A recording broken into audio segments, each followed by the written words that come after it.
I never thought I'd be the kind of mother who'd rewrite her will out of spite. But then again, I never thought my children would be the kind who'd let me lie alone in a hospital bed for 2 weeks without so much as sending flowers.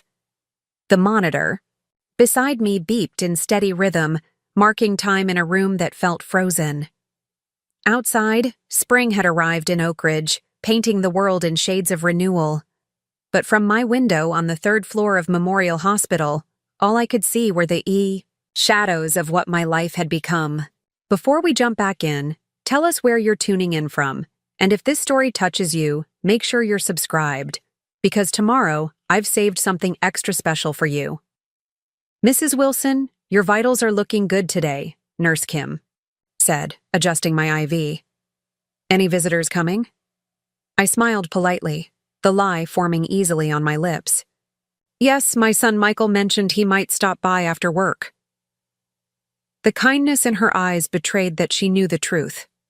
For 16 days, the only names in my visitor log had been medical staff. The chair beside my bed remained empty, collecting nothing but the weight of my disappointment.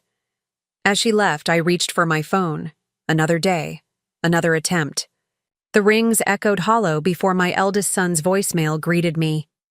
You've reached Michael Wilson, CEO of Wilson Development. I'm unavailable at the moment. I hung up without leaving a message. What was there to say that I hadn't already said in the dozen messages before? The truth is, I'd spent 68 years believing family meant something different than what it apparently meant to my children. I thought it meant showing up, being present, sacrificing. I'd built my entire life around that belief. I was Eleanor Wilson, Ellie to those who knew me before I became Mom or Mrs. Wilson or Grandma. I'd taught high school English for 37 years in Oak Ridge, a place where generations of families put down roots beneath towering Douglas firs. My students still recognized me in the grocery store, often with genuine smiles that warmed something in me. Mrs. Wilson, you were my favorite teacher, they'd say, and I'd remember why I'd chosen that path.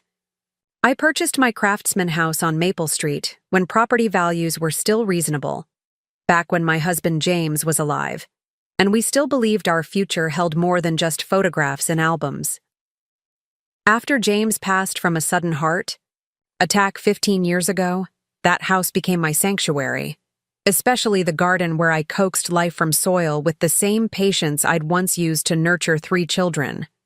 All 3 of my children had done well for themselves. Michael, my oldest at 48, had built a successful real estate development company. Becky, 45, was a marketing executive for a major corporation in Seattle. And Daniel, my youngest at 42, had made a fortune in tech startups before semi-retiring to pursue his passion for sailing. They were smart, driven, successful, everything. Apparent hopes for their children, or so I thought. Mom, we're just so busy right now, became their mantra. Phone calls grew shorter, visits more infrequent. Holidays were spent negotiating whose turn it was to host me, like I was a burden to be passed around. Last Christmas, I sat at Michael's gleaming dining table, watching my grandchildren, Ashley, 16, Tyler, 14, and Emma, 12, absorbed in their phones. Jennifer, Michael's wife, served a catered dinner while discussing their upcoming vacation to the Maldives. You should come visit sometime, Mom, Michael said, not looking up from cutting his roast. When things slow down. That would be lovely, I replied, knowing it would never happen. The pattern was similar with Becky and Thomas, who lived in a trendy Seattle high-rise. They'd invite me for precisely timed brunches where Becky would check her watch every few minutes. Daniel, perpetually traveling, would send expensive gifts with cards signed by his assistant. I never complained. I smiled and nodded and told them I understood. After all, isn't that what mothers do? We understand, we forgive, we make excuses. When my birthday arrived in February, I received a floral arrangement from Michael and Jennifer, with a card I'm certain Jennifer selected. Becky sent a text at 9:47 p.m., Daniel forgot altogether.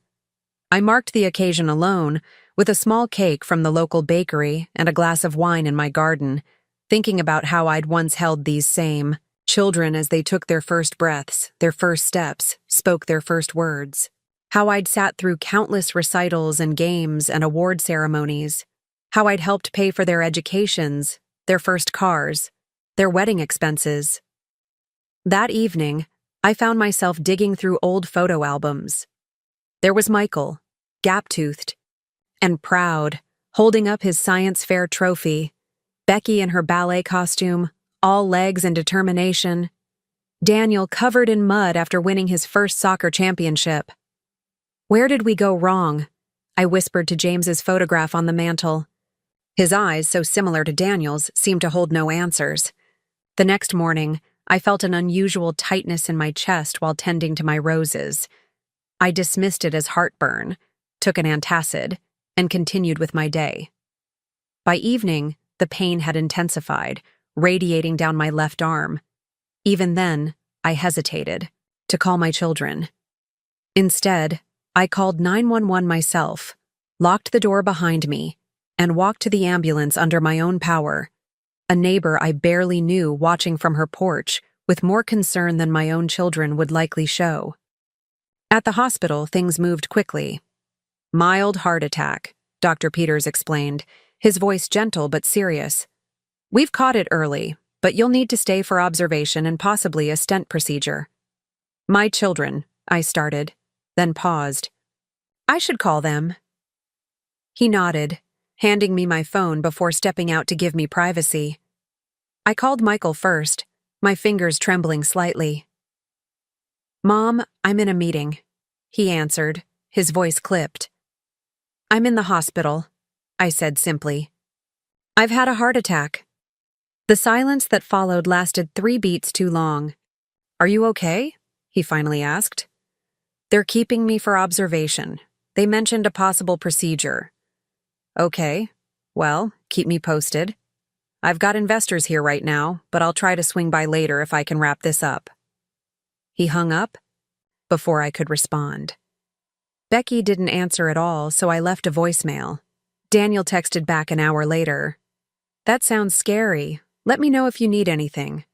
In Cabo right now, but sending good vibes. Good vibes. My son was sending good vibes instead of his presence. I set my phone down and stared at the ceiling, counting the tiny holes in the acoustic tiles until the pain medication took effect, and I drifted into uneasy sleep. The next morning, Dr. Peters confirmed I would need a stent procedure.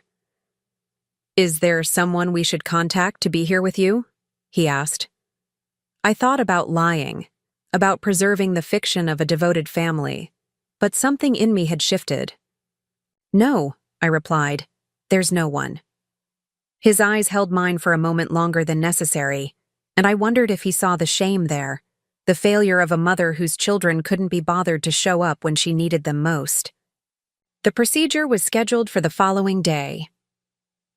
I spent that night alone with my thoughts and the rhythmic sounds of the hospital. Nurses came and went, each kinder than the last. One brought me an extra blanket without being asked. Another snuck in a cookie from the cafeteria. Such small kindnesses from strangers while my own blood was too busy to call. As I was being wheeled to the cardiac catheterization lab, my phone buzzed with a text from Michael. In meetings all day, Jennifer might stop by with a care package. Jennifer never came, neither did Becky or Daniel. The procedure went well, Dr. Peters assured me afterward. Your heart is stronger than you think, Mrs. Wilson. If only he knew how wrong he was. My heart was breaking in ways no stent could repair. Days passed. I watched other patients receive visitors, spouses holding hands, children bringing homemade food, grandchildren drawing pictures. The flowers on their windowsills multiplied, while mine remained bare except for the arrangement from the hospital volunteer group. I made excuses for my children to the nurses.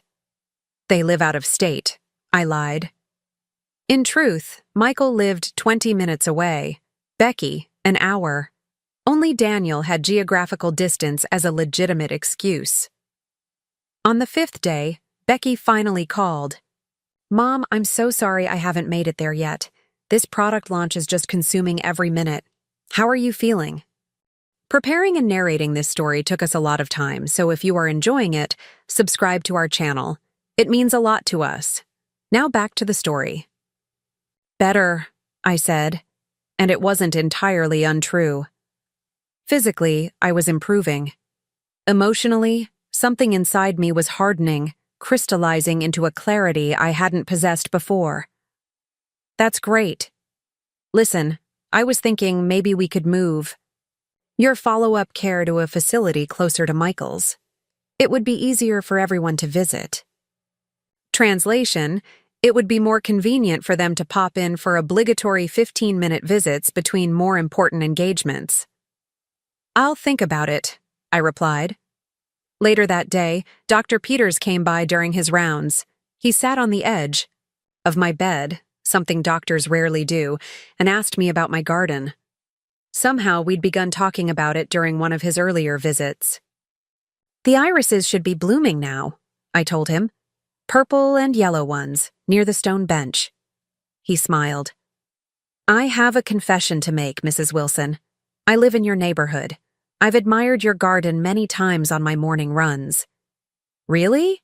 Which house is yours? The Blue Craftsman on Cedar Street, just around the corner from you. With the magnificent rhododendrons? He nodded, looking pleased. My wife's pride and joy. We talked for nearly an hour about gardens, books, the town's history. It was the longest conversation I'd had with anyone in weeks. Before leaving, he hesitated. Mrs. Wilson, Ellie, if I may, you should know that your recovery is going well. But healing isn't just physical. I met his gaze steadily. What do you mean? I mean that sometimes the greatest injuries aren't the ones we can treat with medicine. He gestured to the empty visitor chair. I've seen it before. Patients who heal more slowly because they're carrying other burdens. My eyes burned with sudden tears. They're busy, I said weakly. Important careers, families of their own. Dr. Peters nodded. Of course, I understand. Busy.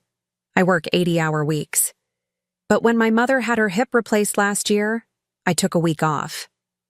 Because that's what family does. After he left, I lay awake thinking about that word, family. What did it mean anymore? Was it just shared DNA? Or was it something earned through presence, through showing up? On the 7th day, a floral arrangement arrived from Daniel.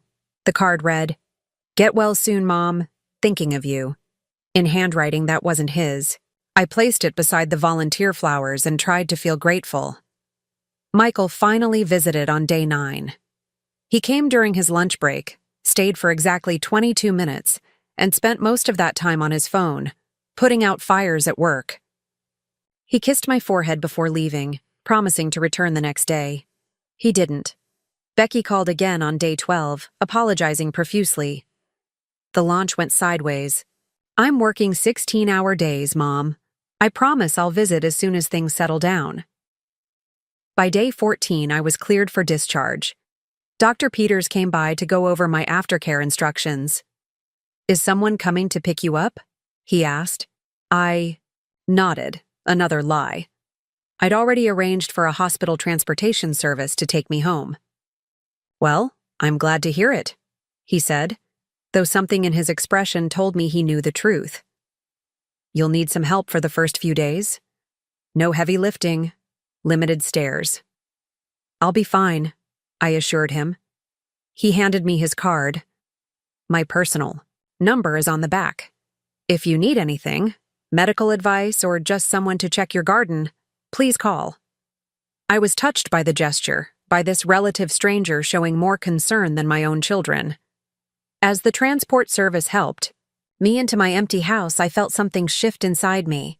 The familiar walls, the photographs, the garden visible through the back windows, all of it looked different somehow, as if I was seeing it through new eyes. I made my way slowly to James's study, a room I rarely entered. His desk remained as He'd left it, neat and organized. I eased myself into his leather chair and opened the bottom drawer, removing a folder labeled Will and Testament. Inside was the document I'd updated after James's death, dividing everything equally among Michael, Becky, and Daniel. The house that had appreciated to nearly $1.2 million. The investments James had carefully cultivated, the life insurance, policy. All of it would go to 3 people who couldn't spare a few hours to sit with me in the hospital. I picked up the phone and dialed a number I hadn't used in years. Harmon and Associates, how may I direct your call? Robert Harmon, please. Tell him Eleanor Wilson is calling. Robert had been James's attorney and friend. He'd handled our affairs for decades. Ellie! His voice was warm, familiar. It's been too long. How are you? I need to make some changes to my will, I said without preamble. Can you come to my house tomorrow?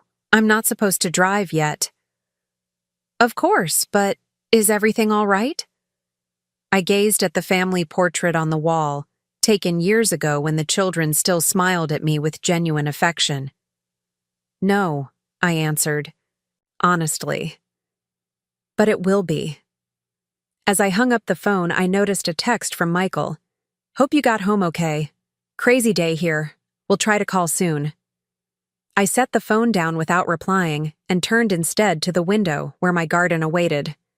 The irises were indeed in bloom, just as I'd told Dr. Peters.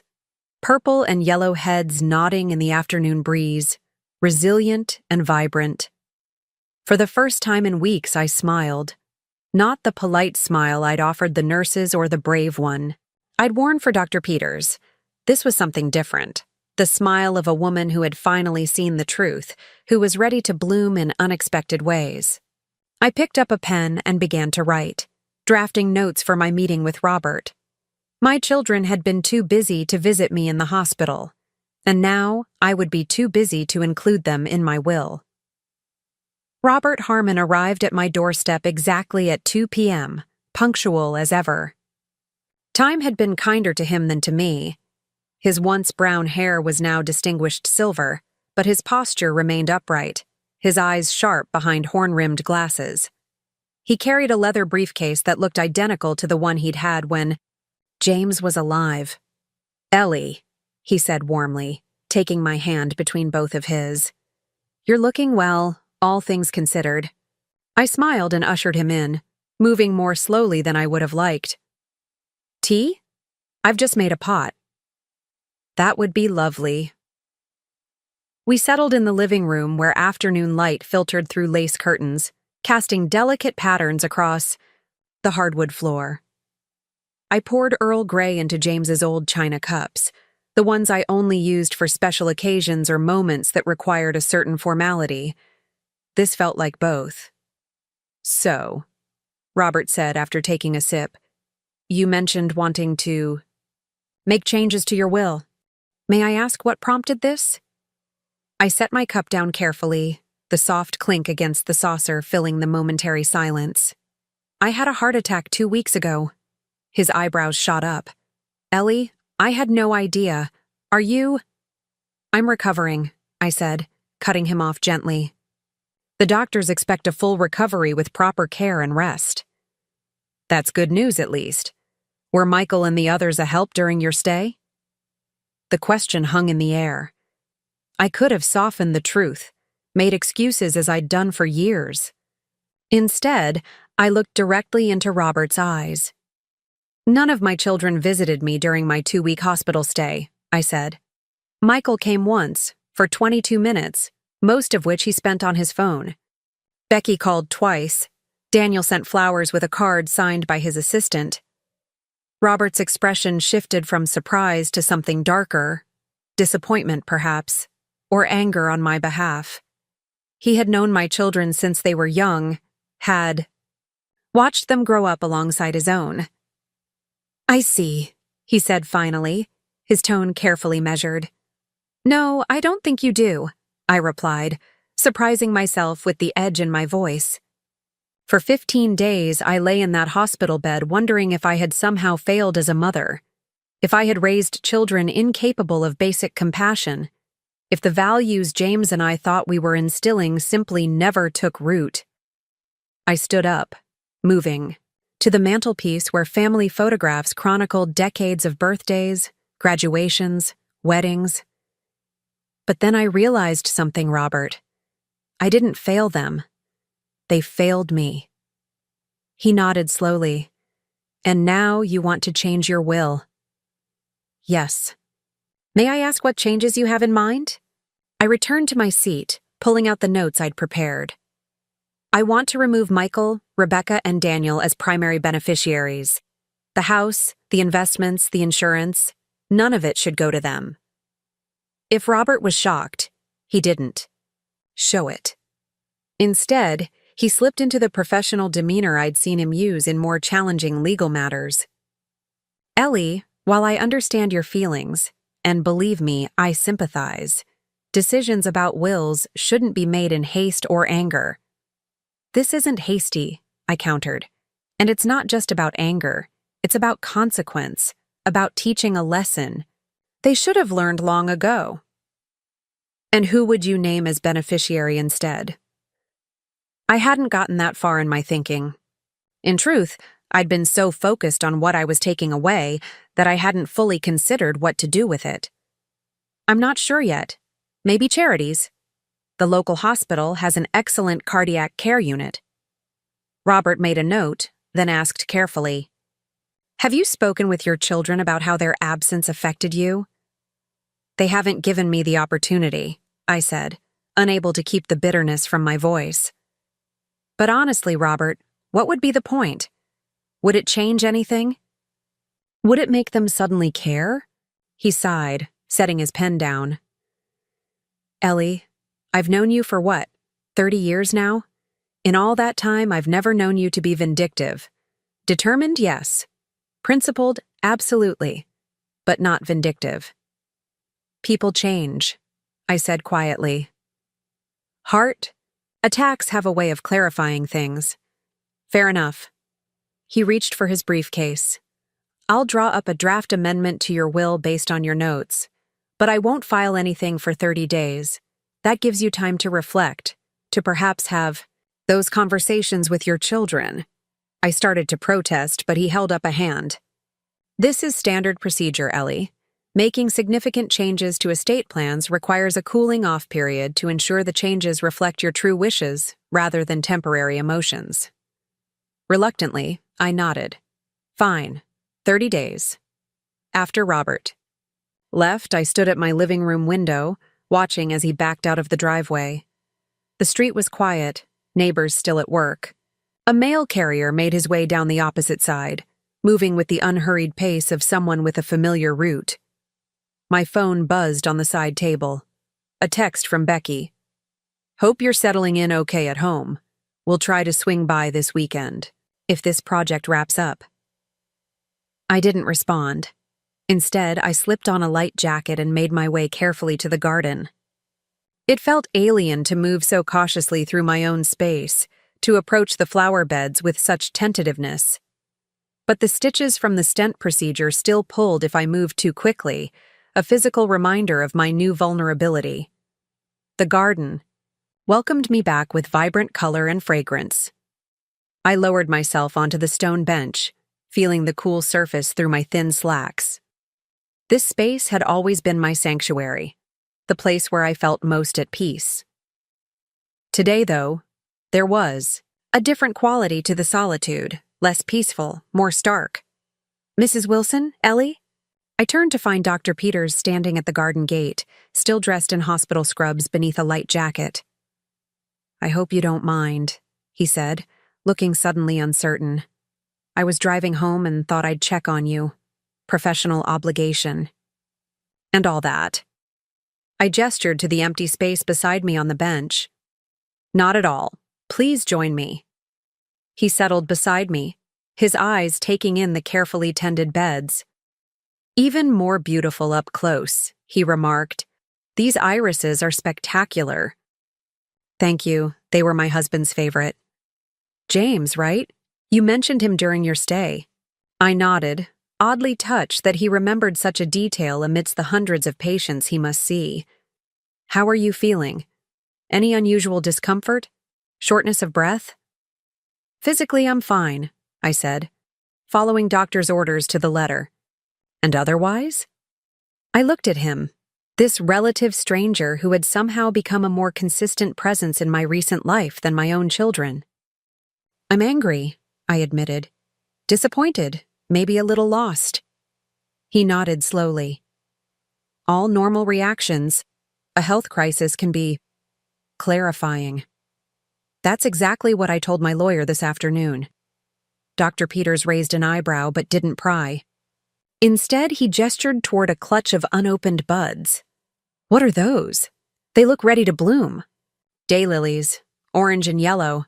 They should open within the week." "Something to look forward to, then." The simple observation struck me with unexpected force. Something to look forward to. When was the last time I'd genuinely looked forward to anything? "Yes," I said softly. "I suppose it is." We sat in companionable silence for a few minutes before he stood. "I should get going. My wife will wonder where I am." "Of course. Thank you for checking on me, Dr. Peters." "Raymond?" he corrected with a smile. "After sharing a garden bench, I think we can use first names." "Raymond," I echoed. "Thank you." "You're welcome. Ellie. And remember, no heavy gardening for at least 2 more weeks." After he left, I remained on the bench until the cooling evening air forced me inside. Something to look forward to. The phrase kept repeating in my mind like a mantra, a challenge, a question. The house felt emptier than usual that night. I'd lived alone for 15 years, but this solitude felt different, more deliberate somehow. I wandered from room to room, seeing each space with new eyes. The guest bedroom that had once been Becky's, still decorated with faded ballet trophies. The basement rec room where Daniel had played video games with friends.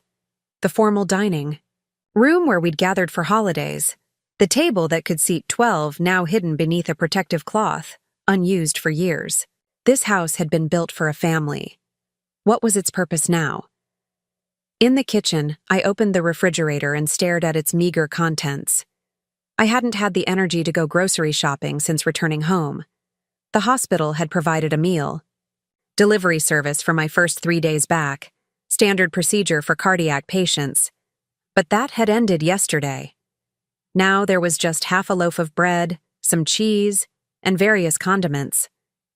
The doorbell rang, startling me from my inventory. It was nearly 8 o'clock, too late for casual visitors. For a wild moment, I imagined it might be one of my children, struck by sudden remorse. Instead, I opened the door to find a woman roughly my age holding a covered dish. It took me a moment to place her, Rita Sanderson, from 3 houses down. We exchanged pleasantries at neighborhood events, but had never been close. "Ellie, I heard you were in the hospital," she said, offering the dish. "Vegetable lasagna. Easy to reheat and heart-healthy, according to my daughter, the nutritionist."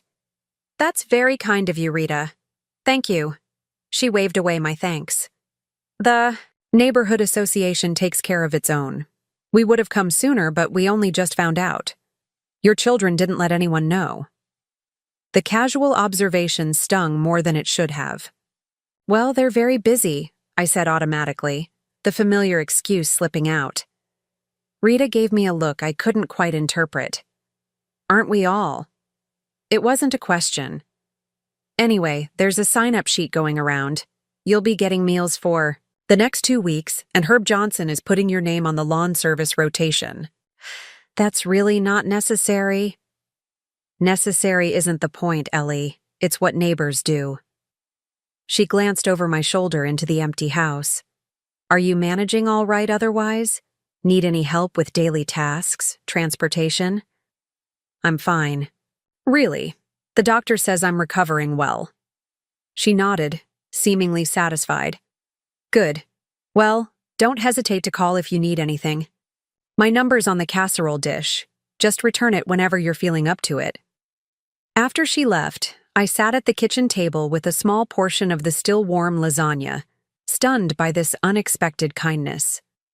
In 15 years of widowhood, it had never occurred to me to rely on neighbors, to see them as anything more than familiar faces to nod to while collecting the mail.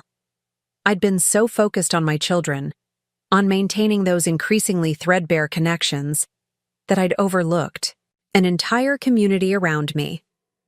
The realization was both comforting and disquieting. The next morning brought another surprise. A knock at the door revealed a young man in his late teens, gangly and awkward, shifting from foot to foot. "Mrs. Wilson, I'm Jake. Mr. Johnson sent me to mow your lawn." Before I could protest, he was already wheeling a lawnmower from the back of a pickup truck parked at the curb. I watched from the porch as he made neat passes across my front yard, the smell of fresh-cut grass filling the air. When he finished, I tried to press a $20 bill into his hand, but he shook his head. "Already taken care of, ma'am.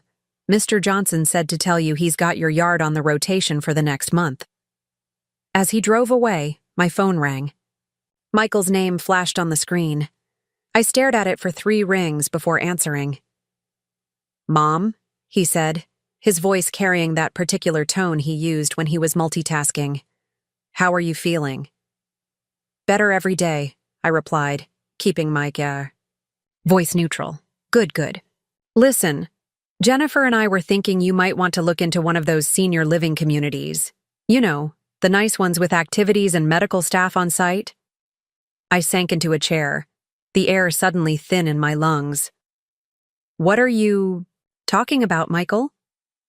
"Well, after this heart thing, we're worried about you being alone in that big house. What if something happens and no one's there?" "Something did happen," I said quietly. "I had a heart attack and spent 2 weeks in the hospital, alone." The silence that followed was brief but telling. "Right. Well, that's exactly why we think a community might be better. There'd be people around, emergency services. There are people around here. My neighbors have been very supportive." He made a dismissive sound. "Come on, Mom. You barely know those people. This is about your safety." "Is it?" I asked, a dangerous calm settling over me. "Or is it about the house?" "What? No, of course not. What does the house have to do with anything?" "Oak Ridge has become quite valuable, Michael. Property values have tripled since your father and I bought this place. I imagine a developer like you knows exactly what this lot could sell for if it were available." His voice took on an edge I rarely heard directed at me. "That's unfair. I'm talking about what's best for you." "Are you? Because from where I'm sitting, it sounds like you're talking about what's most convenient for you." "Mom, you're being irrational. This is exactly why we're concerned." "I'm going to stop you right there," I interrupted, surprising both of us. "I am perfectly capable of managing my own life and making my own decisions. I will not be pressured into leaving my home because it makes you feel less guilty about neglecting me." "Neglecting? That's ridiculous. We're all just trying to—" "Goodbye, Michael." I ended the call and set the phone down with trembling hands. Almost immediately, it rang again. I ignored it, watching as his name flashed persistently for nearly a minute before going silent. A text followed. "This conversation isn't over. We need to talk about this rationally." I deleted it without responding. The audacity was breathtaking. 2 weeks of virtual silence while I lay in a hospital bed, and now suddenly he was deeply concerned about my welfare? Concerned enough to suggest I surrender my independence, my home, my garden? The anger that surged through me was so intense, it felt like a physical force, propelling me out of the chair and into James's study. I pulled out the folder Robert had left with me, the draft amendment to my will, not to be finalized for 30 days. I reread the provisions, noting how careful Robert had been with the language, how he'd built in room for reconciliation even while honoring my wishes to disinherit my children. They didn't deserve such consideration. I picked up the phone again, this time dialing Robert's office. "Harmon and Associates." This is Eleanor Wilson. I need to speak with Robert, please. When Robert came on the line, I cut straight to the point. I want to accelerate the changes to my will. I don't need 30 days. He sighed, a sound heavy with understanding. What happened, Ellie?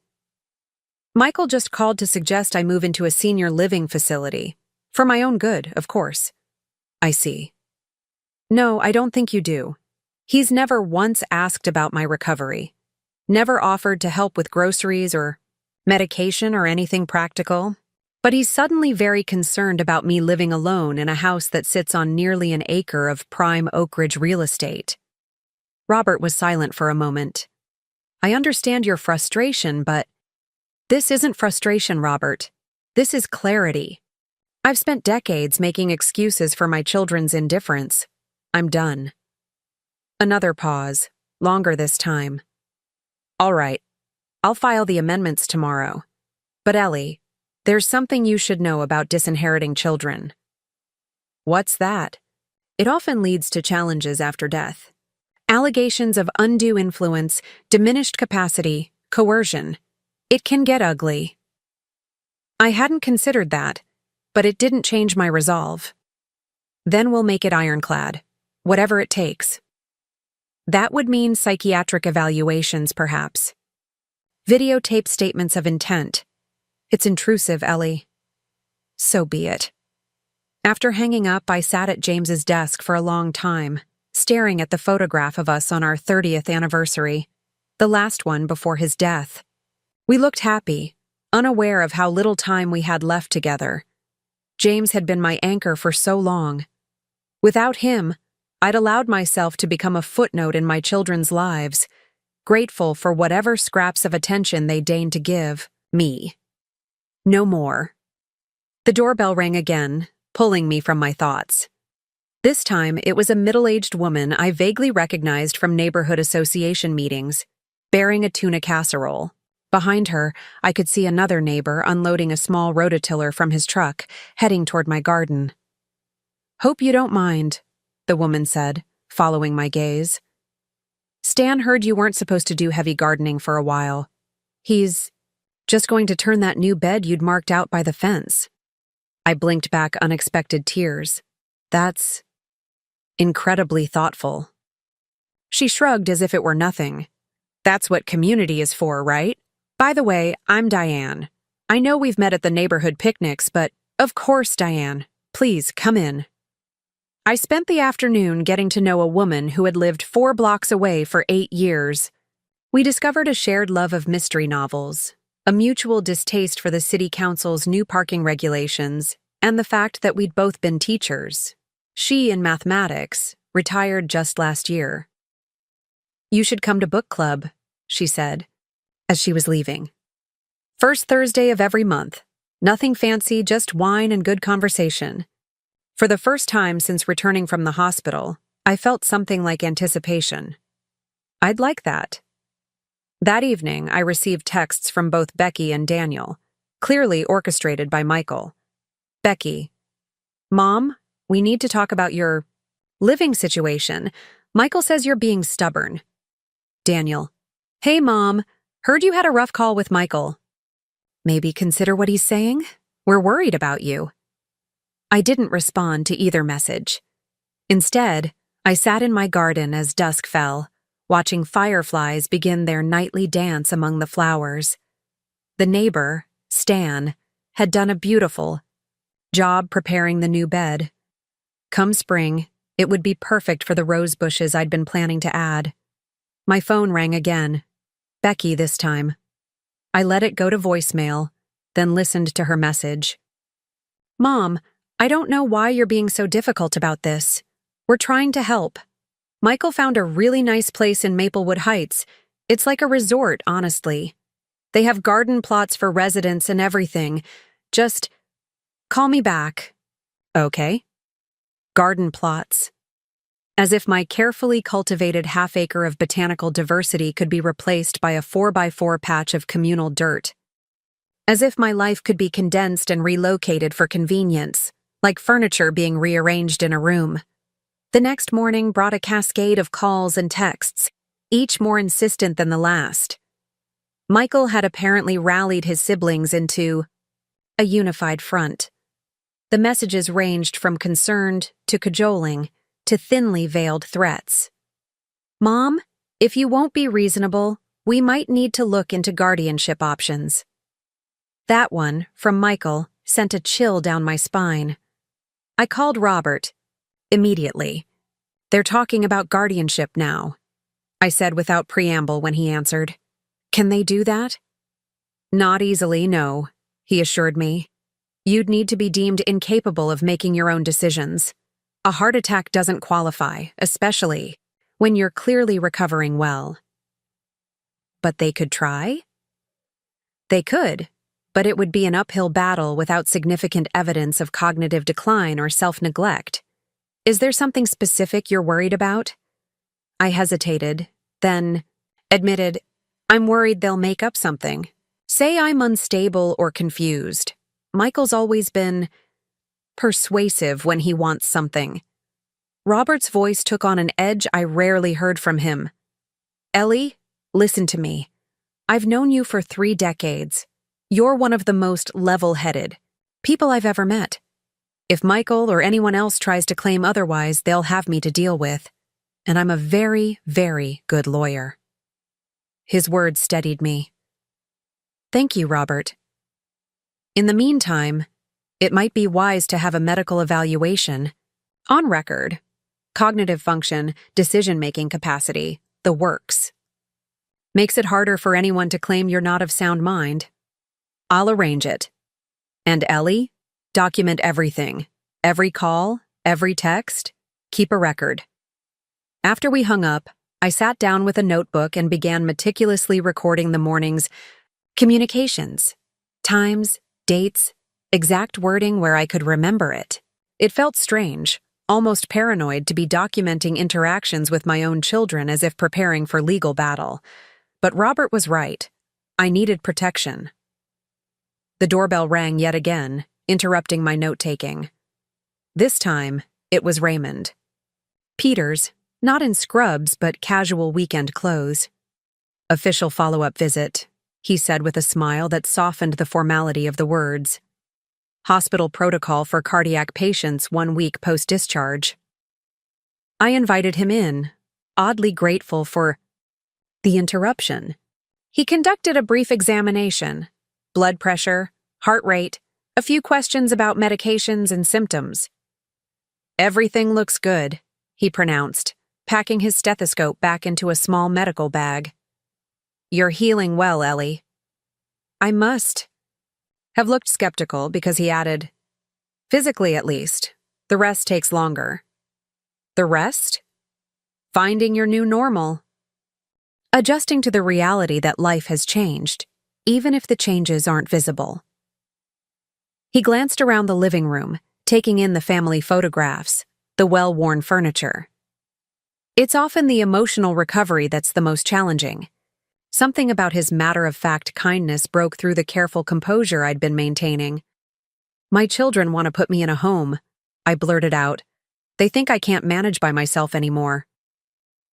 If he was surprised by this sudden confession, he didn't show it. "And what do you think?" "I think they see an opportunity to get their inheritance early." He nodded slowly. "That's, unfortunately common. More common than we'd like to admit in medicine." "What do you mean?" "Family dynamics often shift when health crises happen. I've seen it countless times. Children who suddenly become very interested in a parent's assets under the guise of concern." He hesitated, then added, "I'm not saying that's definitely what's happening here, but it fits the pattern," I finished for him. "Yes." We sat in silence for a moment before he asked gently, "Do you want to stay in your home?" "More than anything." "Then fight for it, and know that you're not alone in that fight." After he left, I felt something settling in me, a resolve, a certainty. This house, this garden, this life, they were mine. Hard-earned, carefully tended, deeply loved. No one had the right to take them from me, especially not children who couldn't be bothered to visit me in the hospital. I picked up my phone and typed out a single message, sending it to Michael, Becky, and Daniel simultaneously. I will not be discussing senior living facilities, guardianship, or any changes to my living situation. My health is improving daily, and I am fully capable of managing my own affairs. Any further attempts to pressure me will be met with legal action. This is not up for debate. Then I blocked their numbers.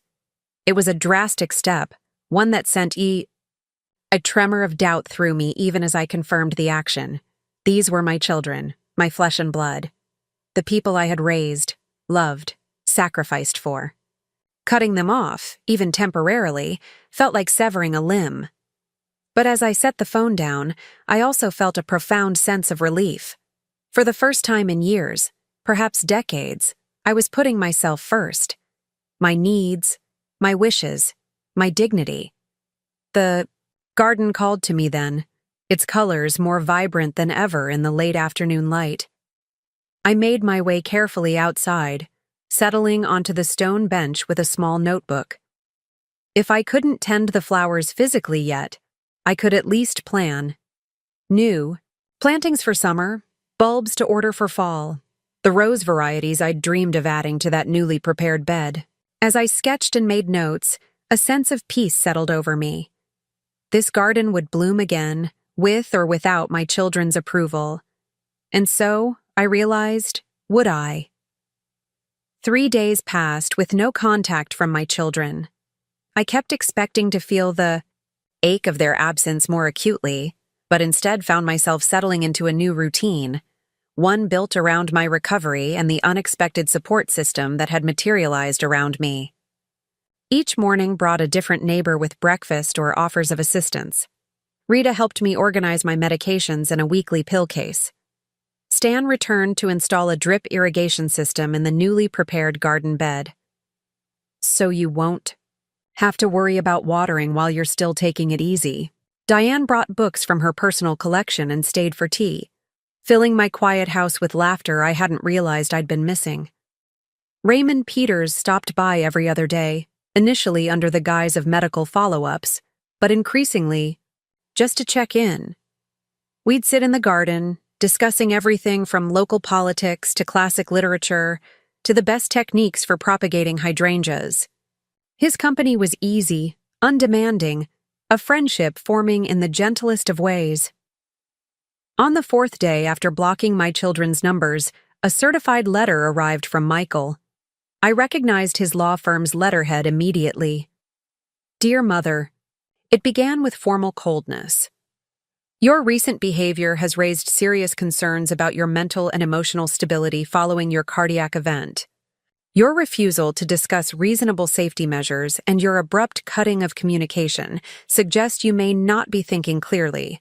If this concerning pattern continues, we will be forced to pursue a temporary guardianship to ensure your well-being. The letter continued with clinical detachment, laying out the case he intended to make, that my judgment was impaired, that I was making irrational decisions, that intervention was necessary for my own protection. It was signed not by my son, but by Michael Wilson Esquerdo. My hands trembled as I set the letter down. I had anticipated something like this, but seeing it in black and white, the clinical pathologizing of my independence, the thinly veiled threat, sent a chill through me that had nothing to do with my health condition. I called Robert immediately. They're making their move, I said, my voice steadier than I felt. Michael sent a letter suggesting he'll seek guardianship if I don't cooperate. Robert's response was immediate and forceful. Forward it to me right away. Don't respond. And Ellie? Schedule that cognitive assessment we discussed as soon as possible. I made the appointment for the following day, managing to secure a last-minute cancellation slot with a respected neuropsychologist in the city. Robert made some calls and arranged for a colleague to accompany me, a second attorney who specialized in elder law and guardianship cases. A precaution, he explained. Having legal representation present during the evaluation strengthens your position. The assessment itself was grueling. 4 hours of memory tests, problem-solving exercises, interviews about daily living skills, financial management abilities. By the end, I was mentally exhausted but quietly confident. I had always prided myself on my sharp mind, and despite the emotional turmoil of recent weeks, I knew I had performed well. "You did excellently," confirmed Patricia Winters, Robert's colleague, as we left the neuropsychologist's office. "Dr. Feldman indicated your cognitive function is well above average for your age group, and there's absolutely no evidence of impairment in decision-making capacity. So Michael has no case." "Based on cognitive function? None whatsoever."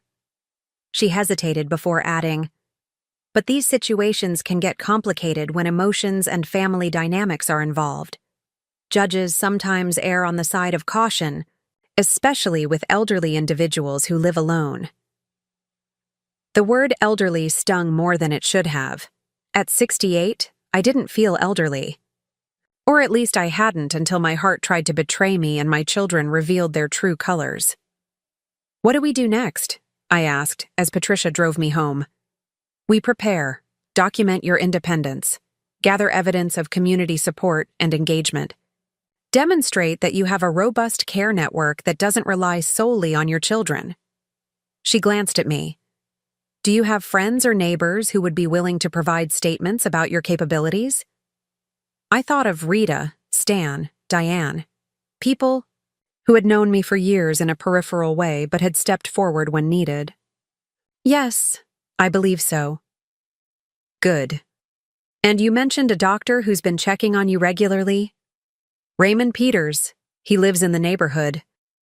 His professional assessment would carry significant weight. When she dropped me off, Patricia handed me a business card. "Call me anytime, Ellie. And try not to worry too much. Based on what I've seen today, any petition for guardianship would face an uphill battle." I nodded, but as I watched her drive away, worry settled like a stone in my, stomach. Even if Michael couldn't win a guardianship case, the mere process of fighting it would be draining, emotionally, physically, financially. Was that his strategy? To wear me down until surrender seemed easier than resistance? Inside, I found another certified letter waiting, this one from Becky. Its tone was softer than Michael's legal threat, but its message was essentially the same. I was being unreasonable, my behavior was concerning, my independence might need to be curtailed, for my own good. What struck me most was how neither of them acknowledged their absence during my hospitalization. There was no recognition that they had failed me when I needed them most, no admission that their sudden concern might seem suspiciously timed. In their narrative, they were the devoted children, and I was the difficult parent whose judgment had been compromised by illness. The rewriting of our family history was breathtaking in its audacity. I was still processing this when the doorbell rang. Raymond stood on the porch, a small paper bag in his hand. "I brought fresh scones from that bakery on Cedar Street," he said, noting my expression with concern. "Bad timing?" I managed a thin smile. "Actually, your timing couldn't be better. I could use a friend right now." Over tea and still warm scones, I told him about the letters, about Michael's threat of guardianship, about the cognitive assessment I'd just completed. Raymond listened without interruption, his physician's face revealing nothing. When I finished, he asked simply, "How can I help?" The directness of the question caught me off guard. "I'm not sure anyone can help with this." "That's not true," he said gently. "You have resources, Ellie. Legal counsel, neighbors who care about you, medical professionals who can attest to your capabilities." He hesitated, then added, "Including me. You'd be willing to get involved?" "Without hesitation, I can provide a medical assessment confirming your decision-making capacity remains intact. I can document your excellent recovery progress and your ability to manage your health needs." His voice grew firmer. "I've seen enough cases of adult children trying to control elderly parents under the guise of concern. I won't stand by and watch it happen to you." The vehemence in his tone was surprising coming from the typically measured doctor. "This seems personal for you," I observed. He was quiet for a moment, his gaze shifting to the garden visible through my kitchen window. "My mother went through something similar after my father died. Her children from a previous marriage, my step-siblings, tried to force her into assisted living so they could sell her house." His jaw tightened at the memory. "She fought it, but the stress took a toll. She had a stroke during the legal proceedings and ended up in a facility anyway. Exactly what she hadn't wanted." "I'm so sorry." "It taught me something important about aging in our society. Too often, convenience masquerades as concern.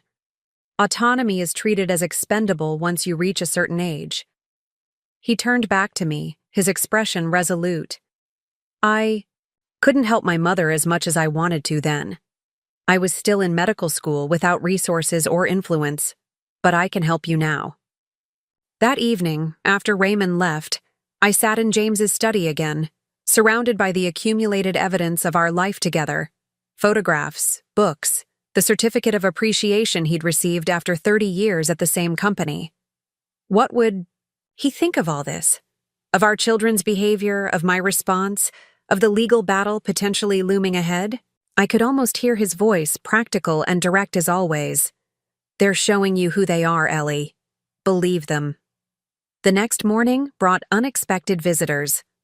As I was having coffee on the back porch, a car pulled into my driveway, a sleek black SUV I recognized as belonging to Jennifer, Michael's wife. From it emerged not just Jennifer but also my 16-year-old granddaughter Ashley, looking uncomfortable and out of place. I steeled myself as they approached. Jennifer, leading with determined steps, Ashley trailing reluctantly behind. "Eleanor," Jennifer began without preamble, using my full name as she always did. "We need to talk." I remained seated, taking a deliberate sip of my coffee. "Hello, Jennifer." "Hello, Ashley." "What a surprise." Jennifer's expression tightened at my calm demeanor. She'd always been a woman who expected deference, particularly from her mother-in-law. "Michael is very concerned about your recent behavior. We all are." "How kind of you to worry," I replied evenly. "Would you like some coffee? I've just made a fresh pot." Ashley shifted awkwardly beside her mother. "Hi, Grandma," she said, softly, the first genuine words spoken since their arrival. "Hello, sweetheart. How's school? Still enjoying your photography class?" Jennifer cut in before Ashley could answer. "We're not here for small talk, Eleanor. This is serious. Michael says you've blocked everyone's numbers and are refusing to discuss practical solutions for your situation." "My situation?" I echoed, keeping my voice pleasant. "Your health crisis, your living arrangement, your future." She gestured vaguely around at my garden, my home, as if they were problems to be solved rather than the life I'd carefully built. "I'm recovering well, thank you for asking. My doctor is quite pleased with my progress." Jennifer's nostrils flared slightly. "That's not... And my living arrangement is perfectly suited to my needs. I have wonderful neighbors who check in daily. The garden is thriving. I've even joined a book club." Ashley's eyes widened slightly at this transformation in her usually accommodating grandmother. She glanced between Jennifer and me, a witness to the subtle power struggle unfolding on my back porch. "Eleanor," Jennifer tried again, her voice taking on the condescending tone one might use with a stubborn child. "This isn't about your garden or your book club. It's about safety and practicality. Michael has found an excellent community where you'd have everything you need. Except my home, my independence, my dignity." I set my coffee cup down carefully. "Tell me, Jennifer, why is Michael suddenly so concerned about my welfare? He couldn't spare 23 minutes to visit me in the hospital, but now he's researching senior living options?" Jennifer's face flushed. "That's unfair. Michael was dealing with the Westridge project deadline. You know how important that development is to the company." More important than his mother having a heart attack? How flattering. Ashley made a small sound that might have been suppressed laughter. Jennifer shot her a warning look before turning back to me. This isn't productive. The point is, we're worried about you living alone after such a serious health event. What if you'd had that heart attack when no one was around to call for help? I did have that heart attack when no one was around, I reminded her. I called 911 myself and walked to the ambulance under my own power. I'm quite capable of managing emergencies, as it turns out. Jennifer's composure was slipping. Michael said you might be difficult about this. Did he? How interesting that he sent you to deal with difficult me instead of coming himself. I turned my attention to Ashley, who was studying a cluster of daylilies with determined focus. Ashley, why don't you go look at the new roses while your mother and I finish our conversation? They're just coming into bloom by the stone bench. She glanced at Jennifer, who gave a curt nod, clearly happy to have this awkward conversation without an audience. As Ashley wandered toward the roses, I faced Jennifer directly. Let's be honest with each other, shall we? This isn't about my health or my safety. It's about my house and my assets. Jennifer's eyes narrowed. That's a terrible accusation. Is it? Michael is a real estate developer. This property has tripled in value since James and I purchased it. The neighborhood is being rezoned for multifamily dwellings. Surely you can understand why I might question the timing of this sudden concern. You're being paranoid, she snapped, the veneer of solicitude finally cracking. This is exactly why Michael is worried about your mental state. I smiled, an expression that clearly unnerved her. Interesting that you jump straight to questioning my sanity rather than addressing the substance of my concerns. This is pointless, Jennifer said, standing abruptly. I told Michael you wouldn't listen to reason.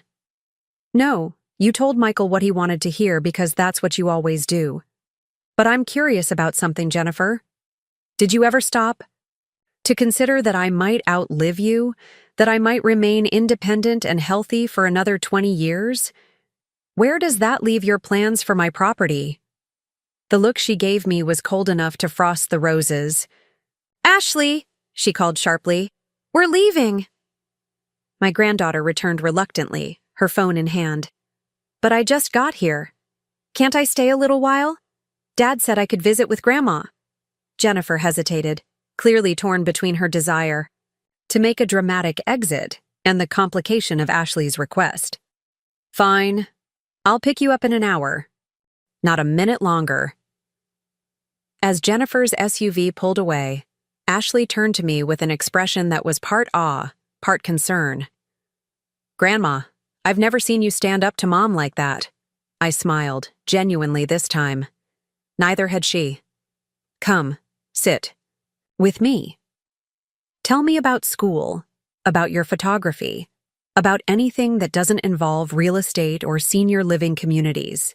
Ashley settled beside me, relaxing visibly now that Jennifer was gone. Your garden looks amazing. Can I take some pictures for my portfolio? Of course. As she wandered the garden with her phone camera, stopping to capture close-ups of blooms and interesting textures, I watched her with a pang of mingled love and sadness. Ashley had always been different from her parents, more thoughtful, less materialistic, genuinely curious about the world. In her, I sometimes glimpsed the child Michael had been before ambition hardened him. Grandma, she called from near the fence line. What are these blue flowers? They're incredible. Delphiniums, I answered, joining her. Your grandfather planted those. They come back every year. Ashley framed a shot carefully. I don't really remember Grandpa. I was only 4 when he died. He would have loved your photography. He always had an eye for beauty. She lowered her phone, looking suddenly serious. Dad said you're being difficult about moving into a retirement home. The directness was refreshing after Jennifer's manipulative approach. What do you think? Should I leave my home because your father thinks it's best? Ashley considered this with more thoughtfulness than most adults would muster. I don't know. It's your life, isn't it? Don't you get to decide where you live? That's exactly right. But Dad says you're not thinking clearly because of your heart attack. I gestured around at the meticulously maintained garden, the house beyond it with its freshly painted trim and clean windows. Does this look like the home of someone who can't think clearly? She shook her head slowly. No, it looks nice. Better than our house, honestly. Mom's too busy for gardening. She hesitated, then added quietly, I thought it was weird that no one visited you in the hospital. I wanted to, but Mom said you were too sick for visitors. The revelation stung, but didn't surprise me. I was never too sick for visitors, Ashley. I would have loved to see you. Her face fell. I knew it. I told Dad we should go, but he said the hospital was depressing and you'd understand. An idea struck me then. A small test. Ashley, do you remember the silver locket your grandfather gave me for our 30th anniversary? The one with the pearl inlay? Her brow furrowed. I don't think so. It's very special to me. Would you like to see it? I'd like you to have it someday. Her eyes widened. Really? You'd give it to me? Of course. Come inside, I'll show you.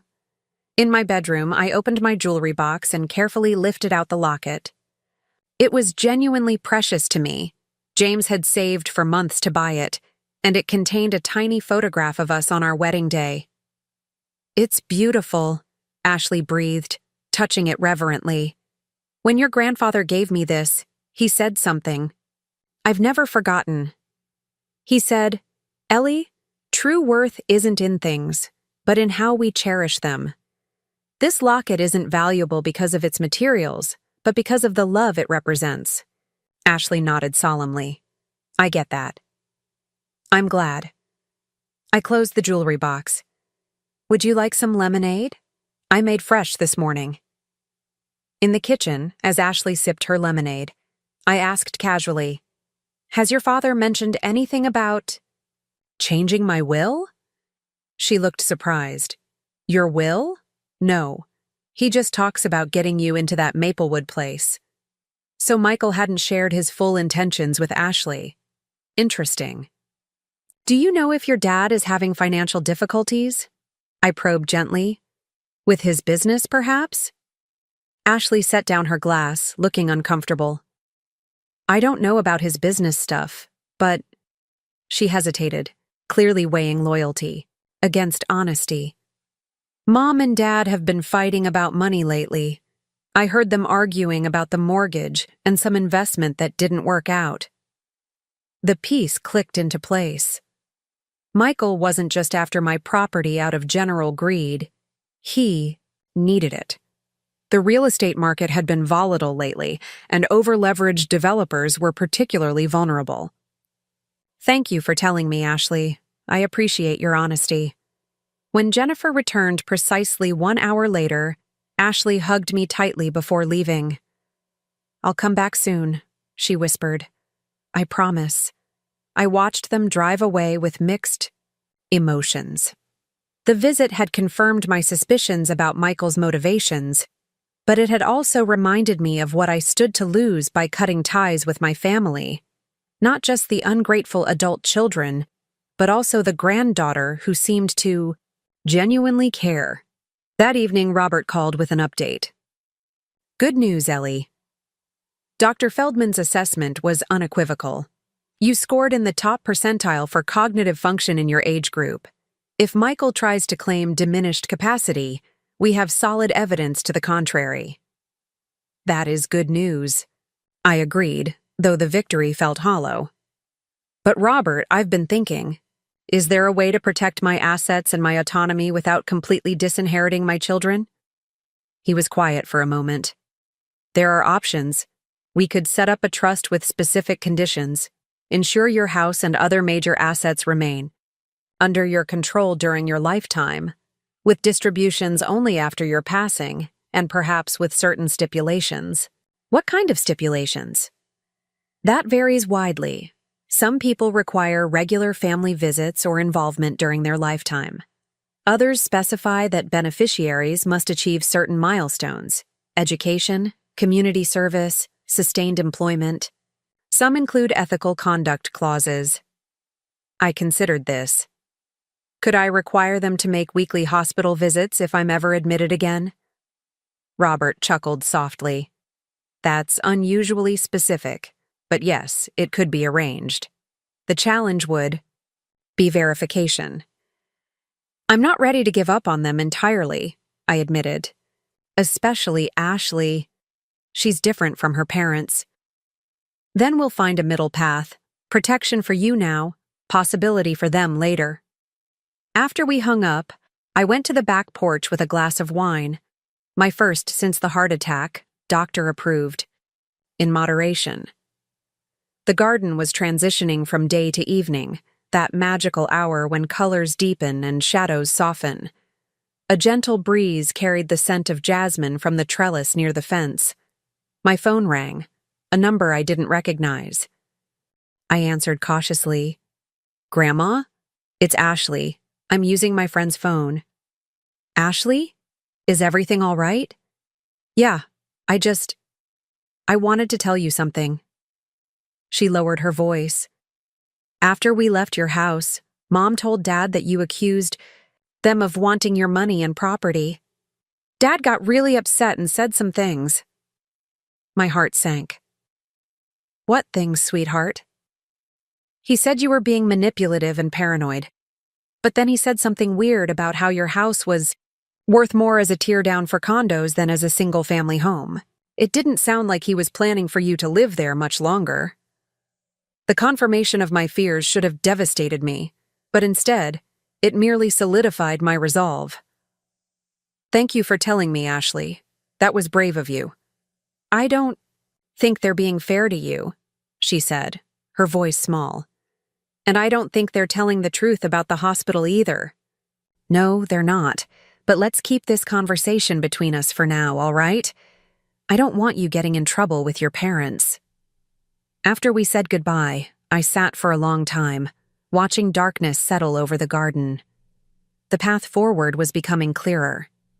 I needed to protect myself from Michael's schemes while maintaining relationships with the family members who genuinely cared. Ashley, perhaps Daniel if he could be separated from his siblings' influence.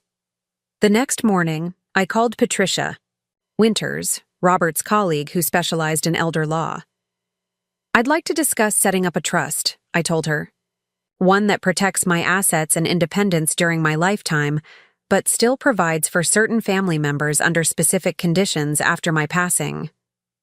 That's quite doable, she assured me. We'd need to meet to discuss details. Are you free this afternoon? I agreed to the meeting, then made a second call to Raymond. Would you be willing to serve as an independent medical evaluator if Michael pursues this guardianship nonsense? Your professional opinion would carry significant weight. Absolutely, he replied without hesitation. I've already started documenting your recovery progress and cognitive clarity in my notes, anticipating this might be necessary. With these pieces in motion, I felt a growing sense of control returning. My children had underestimated me, assuming that age and illness had rendered me passive and pliable. They were about to discover their mistake. Patricia arrived promptly at 2, a slim leather portfolio tucked under her arm. We settled in James's study, which had increasingly become my command center for this unexpected battle. Before we begin, she said, opening her portfolio, I should clarify something. Robert mentioned you're interested in creating conditions for inheritance rather than simply disinheriting your children. While that's certainly possible, enforcement can be challenging, particularly with subjective requirements like regular visits or showing proper respect. I nodded, disappointed but not surprised. What would you recommend? Objective, measurable conditions tend to be more enforceable. For instance, completing addiction treatment, maintaining steady employment, or achieving educational milestones. I considered this. My children don't have addiction issues and they're all professionally successful. The problem isn't their achievement, it's their character. Patricia smiled sympathetically. Character conditions are the most difficult to enforce. However, there are other approaches we might consider. For example, staggered distributions over time rather than lump sums. Or charitable provisions that match what your children contribute to causes you care about. I like that last idea, I said, thinking of the cardiac care unit that had treated me with such compassion. What about creating separate provisions? For each child, tailored to their specific circumstances and behavior? Absolutely. Your will and trust documents don't have to treat all children identically. You can structure different provisions for each beneficiary. We spent the next 2 hours outlining a comprehensive plan. Michael, given his property ambitions and recent behavior, would receive the smallest share, primarily in the form of monetary gifts to his children for education. Becky would receive more, but with matching requirements for charitable contributions. Daniel, who had been distant but not actively hostile, would have a middle path. Most surprisingly to me, I decided to create a special trust for Ashley, separate from her parents' influence. It would provide for her education and initial housing needs when she reached adulthood, ensuring Michael and Jennifer couldn't control her access to these resources. What about your house? Patricia asked. That seems to be the primary asset Michael is interested in. I glanced around at the home James and I had lovingly maintained for decades. The house goes to a community land trust, with provisions that it be maintained as affordable housing for teachers or used as a community garden space. Michael can't have it, and he certainly can't tear it down for condos. Patricia made notes, her expression neutral but approving.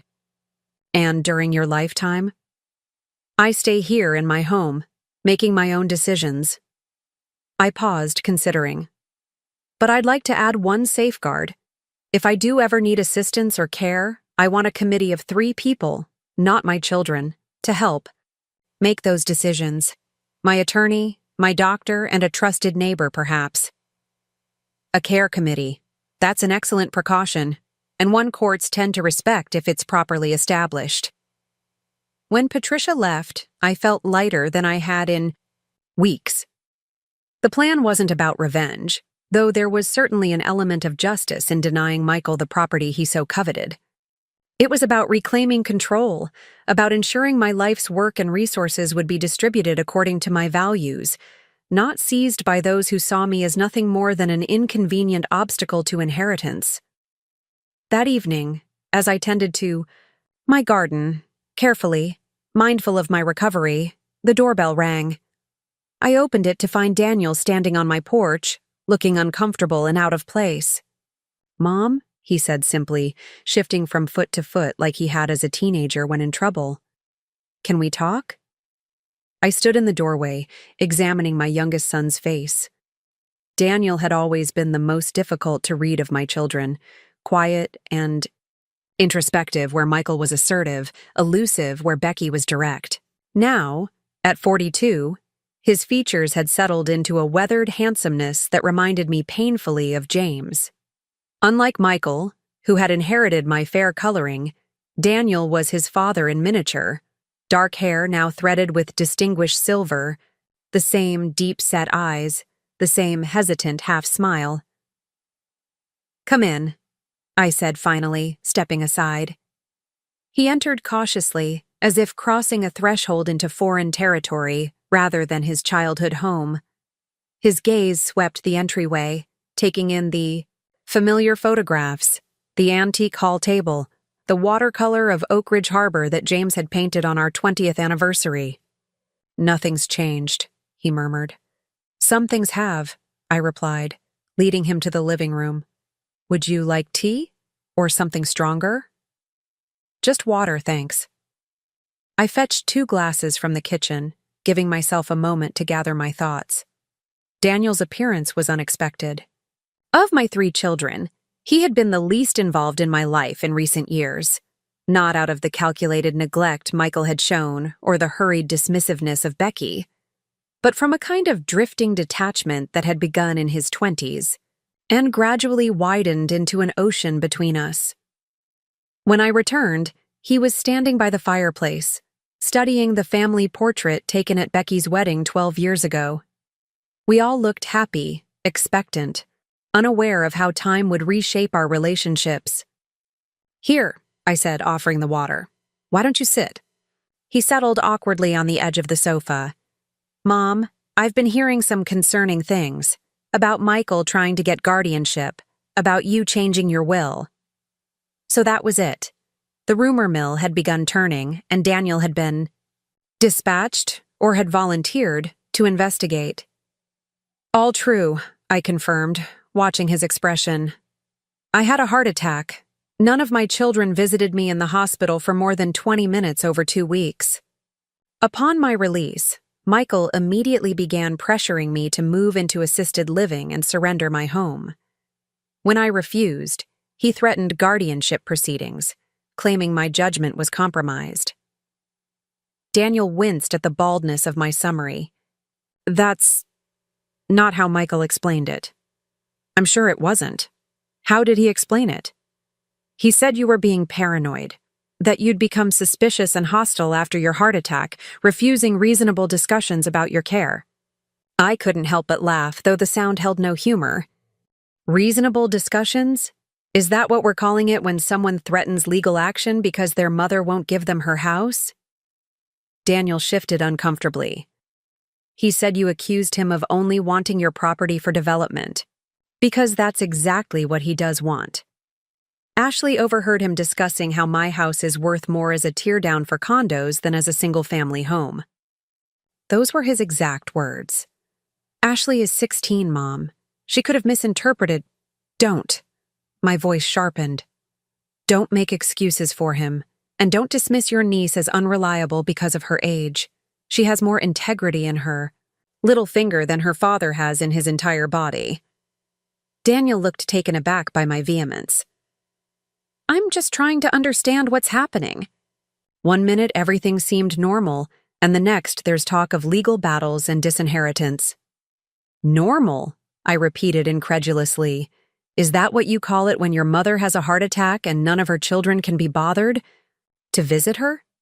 When was the last time you called me just to talk, Daniel? When was the last time you remembered my birthday without a reminder from your assistant?" He had the grace to look ashamed. "I've been busy." "Busy," I echoed. The universal excuse. Too busy for a phone call, too busy for a hospital visit, but not, apparently, too busy to fly across the country when there's an inheritance at stake. Daniel flinched as if I'd slapped him. "That's not fair. I came because I'm concerned about you." "Are you? Or are you concerned about your share of the estate? Because I've noticed a pattern, Daniel. The only time my children show interest in my life is when they want something from me." He stood abruptly, pacing to the window. "This isn't you talking. The mother I know wouldn't say these things." "The mother you knew made excuses for her children's neglect. She pretended not to notice when birthdays were forgotten, when promises were broken, when her existence became an inconvenience. That woman died in a hospital room, Daniel, watching the door for visitors who never came." The silence that followed was heavy with the weight of truth neither of us had acknowledged before. Daniel stared out at the garden, his back to me, shoulders rigid with tension or emotion. I couldn't tell which. "I should have come to the hospital," he said finally, his voice low. "There's no excuse for that." It was the first genuine admission of wrongdoing any of my children had offered. And it caught me off guard. I'd prepared for defensiveness, for manipulation, for the same dismissive tactics Michael and Jennifer had employed. I hadn't prepared for contrition. "Yes," I agreed softly. "You should have." He turned back to me, his expression pained. "I can't speak for Michael or Becky, but I owe you an explanation at least. Not an excuse. There isn't one. But the truth about why I've been so absent." "I'm listening." Daniel took a deep breath. "Do you remember when Dad died? How I took it harder than anyone? How I couldn't even speak at the funeral?" I nodded. Daniel had been 27 when James passed, already living his own life, but still the child most emotionally dependent on his father. I never really recovered from that, he continued. Not properly. I threw myself into work, into sailing, into anything that would keep me from thinking about the hole his absence left. And somewhere along the way, I started avoiding you too. Why? I asked, genuinely puzzled. Because you remind me of him. The way you talk, your expressions, how you always know exactly what question to ask, to cut to the heart of things.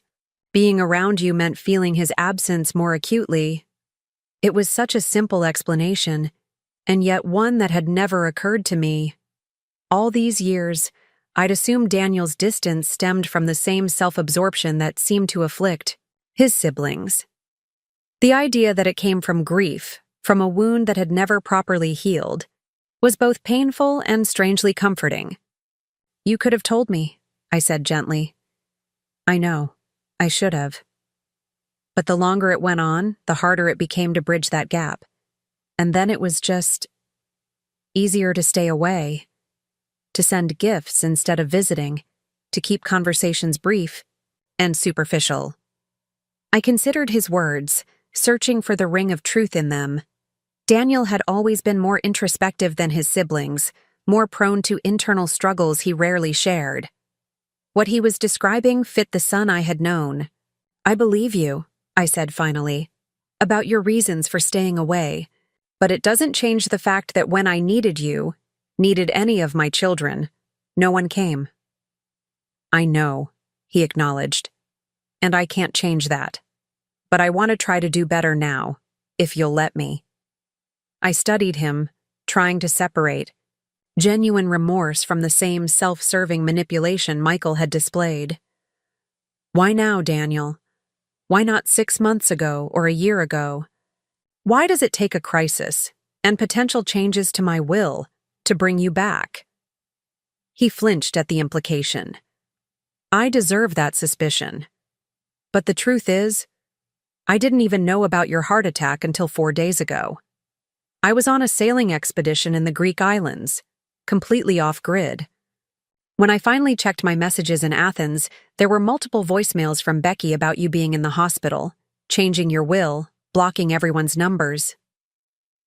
The timeline matched what I knew of Daniel's travel habits. He often disappeared, for weeks at a time, sailing or hiking in remote locations. So you flew straight here from Greece? I asked, softening slightly. I had a layover in London, but yes, I came as soon as I heard. He hesitated, then added, not because of the will, Mom, because I realized what I'd done, what we'd all done. And I couldn't stand the thought of that being how things ended between us. I wanted to believe him. After weeks of calculated manipulation from Michael and Becky, Daniel's apparent sincerity was like cool water in a desert. But caution had become my new companion. What do Michael and Becky expect you to accomplish here? Are you their emissary, sent to talk sense into me? They don't know I'm here, he admitted. I haven't spoken to either of them directly. I only know what was in Becky's messages, that you were changing your will, that Michael was concerned about your mental state, that there had been some kind of confrontation with Jennifer. This surprised me. They don't know you're here? No. I wanted to see you without their narrative coloring everything. To make my own assessment. And what have you assessed, Daniel?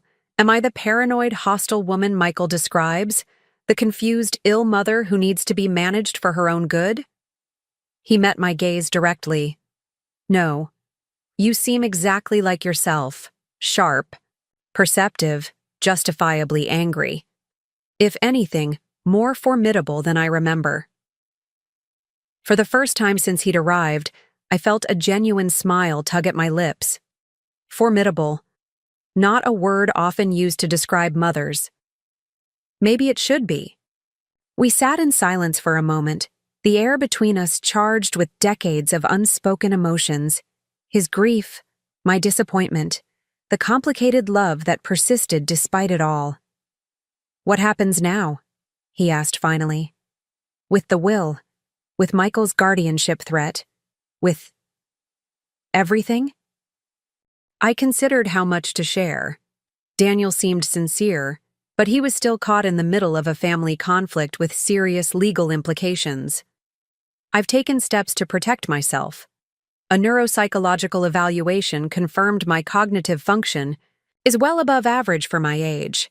I've retained specialized legal counsel, and I'm restructuring my estate plans to reflect my current priorities and values, which don't include your children, he said, a statement rather than a question. Which include consequences for actions, I corrected. Michael's behavior has been manipulative and potentially predatory. Becky has been his willing accomplice. Your absence, while perhaps differently motivated, still left me vulnerable and alone during a health crisis. Daniel nodded slowly. That's fair. More than fair, honestly. His acceptance surprised me. I had expected defensiveness, perhaps, even the same entitlement Michael had displayed. Instead, he seemed to understand the basic principle at work. Actions have consequences. What would you need from me? He asked after a moment. To rebuild trust? The directness of the question caught me off guard. None of my children had ever asked what I needed, not regarding emotional support, not regarding my recovery, not regarding our relationship. Time, I said honestly. Consistency. Evidence that your concern extends beyond this current crisis and potential inheritance. That's reasonable. He reached for his water glass, taking a sip before continuing. For what it's worth, I don't need or want your money, Mom. I've done well for myself, better than Becky knows, certainly better than Michael realizes. My companies went public last year. This was news to me. I knew Daniel had been involved in several tech startups, but we'd never discussed the details of his finances. I'm glad to hear that. But this isn't just about money, Daniel. It's about respect, about recognizing that I'm still a person with agency and dignity, not a problem to be managed or an asset to be claimed. I understand. He hesitated, then added, would it help if I spoke to Michael? Tried to get him to back off this guardianship nonsense? I considered this. Daniel had always been the peacemaker in the family, the one who could sometimes reason with Michael when no one else could. But intervention carried risks. It might make things worse, I said carefully. Michael already feels entitled to manage my affairs. If you intervene, it could reinforce his belief that I need to be handled by others. What if I made it clear I was supporting your independence, not trying to override it? That would depend on how Michael receives it. He's not in a rational place right now, Daniel. Jennifer's visit made that clear. They truly believe they're entitled to my property, that my resistance is a sign of mental deterioration rather than legitimate self-protection. Daniel's expression darkened. That's disturbing. Yes, it is, I agreed, which is why I've taken legal precautions. He nodded thoughtfully. I should probably let you know that Michael's business isn't doing as well as he pretends. There's been talk in industry circles about the Westridge project being overextended, about investors pulling out. This confirmed what Ashley had overheard. How bad is it? Bad enough that he might be looking at personal bankruptcy if he can't secure additional financing or assets. Daniel's gaze met mine. Your property would be a significant asset, especially given the rezoning. The pieces clicked together with depressing clarity. Michael wasn't just being opportunistic, he was desperate. His push to get me into assisted living, his threat of guardianship, these weren't just about insensitivity or entitlement. They were last-ditch efforts to salvage his failing business. Thank you for telling me, I said. That information is helpful. Daniel nodded, understanding the implications without further explanation. What can I do to help? Practically speaking. I considered his offer. Stay in town for a while. Not here, I'm not ready for that. But nearby. Come. To meetings with my attorneys if they request it. And mostly just be present. Not as an intermediary between me and your siblings, but as a witness to whatever unfolds. I can do that. I've got a room at the Harborview Inn for now. I can extend my stay as long as needed. An awkward silence fell between us, both of us aware that we'd covered necessary ground, but hadn't truly reconnected as mother and son. 15 years of distance couldn't be bridged in a single conversation, no matter how frank. Would you like to see the garden? I offered finally. The daylilies you planted when you were in high school are blooming. Daniel's eyes widened, in surprise. They're still there? I wouldn't have thought they'd survive this long. I've taken care of them, I said simply, leading him to the back door.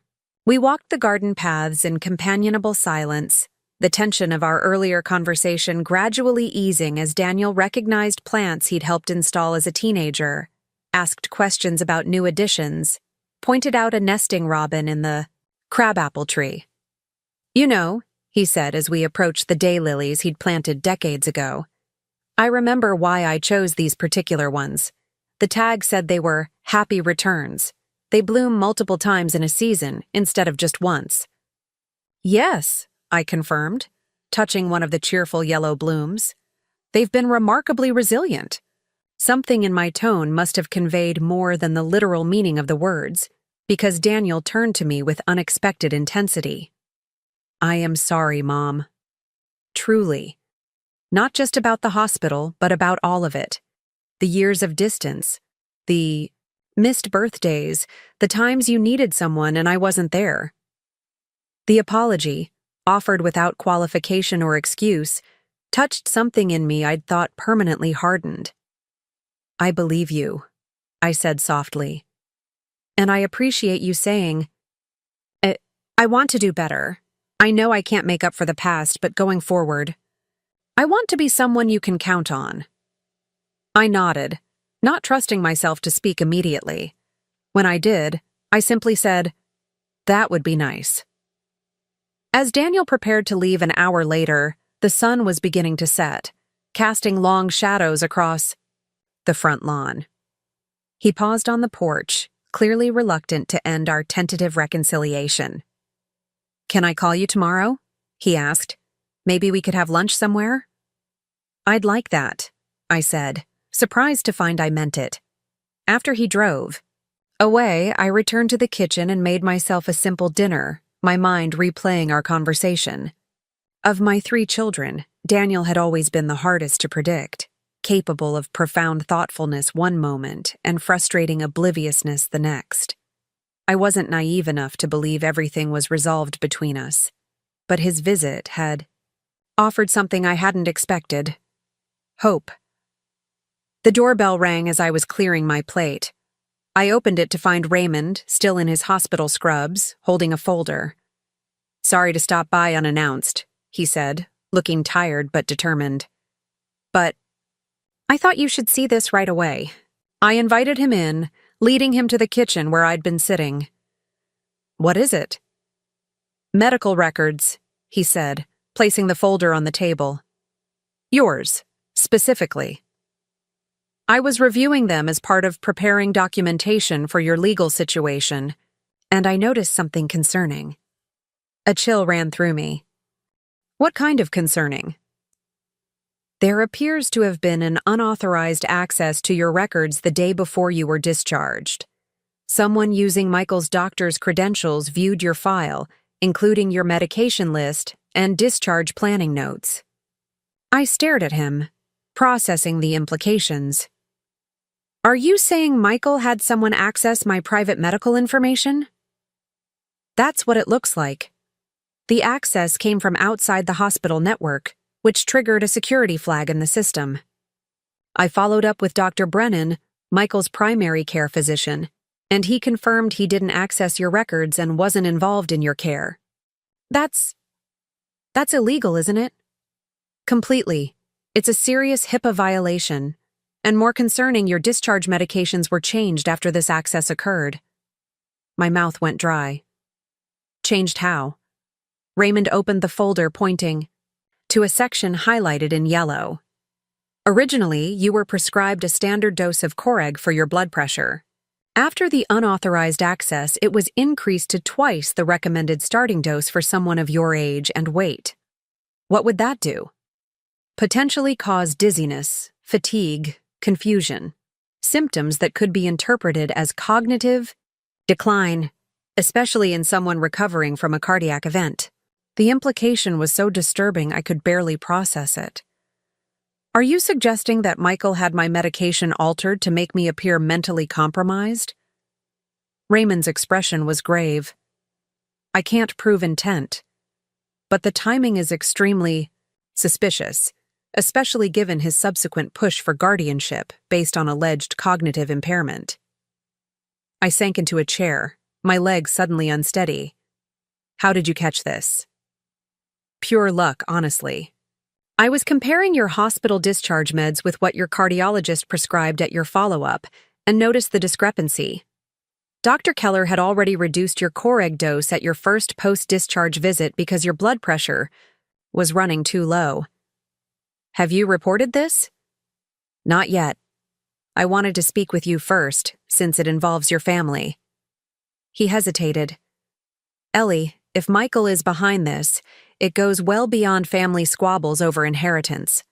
Tampering with medical records and medication orders is criminal. I closed my eyes, trying to steady my thoughts. The Michael I had raised, the little boy who brought me dandelion bouquets, the teenager who fixed our leaky kitchen faucet without being asked, the young man who wept at his father's funeral, seemed impossibly distant from the person who would do something so calculating, so dangerous. I need to think, I said finally. This changes everything. Raymond nodded, understanding my need for space. Take whatever time you need. But Ellie, please be careful. Check your medications carefully. Don't leave drinks unattended if certain family members are visiting. I don't want to sound alarmist, but my son may have deliberately tampered with my medication to make me appear incompetent, I finished for him. That's not alarmism, Raymond. That's a reasonable concern based on evidence.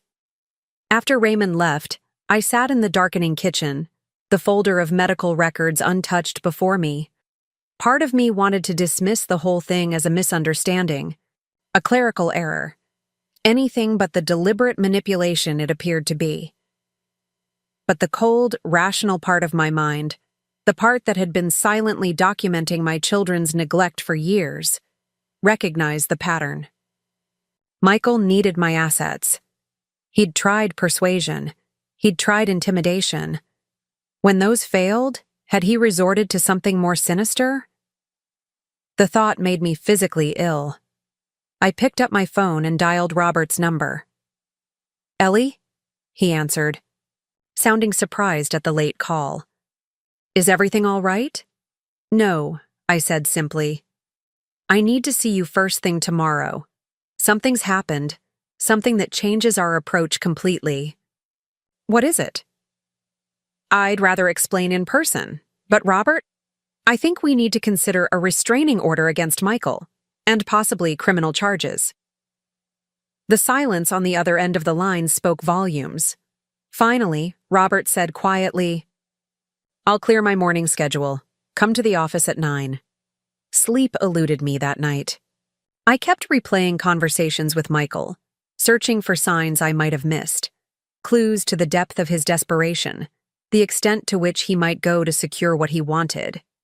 Had there been a moment when I could have intervened, when I might have recognized how far things had deteriorated?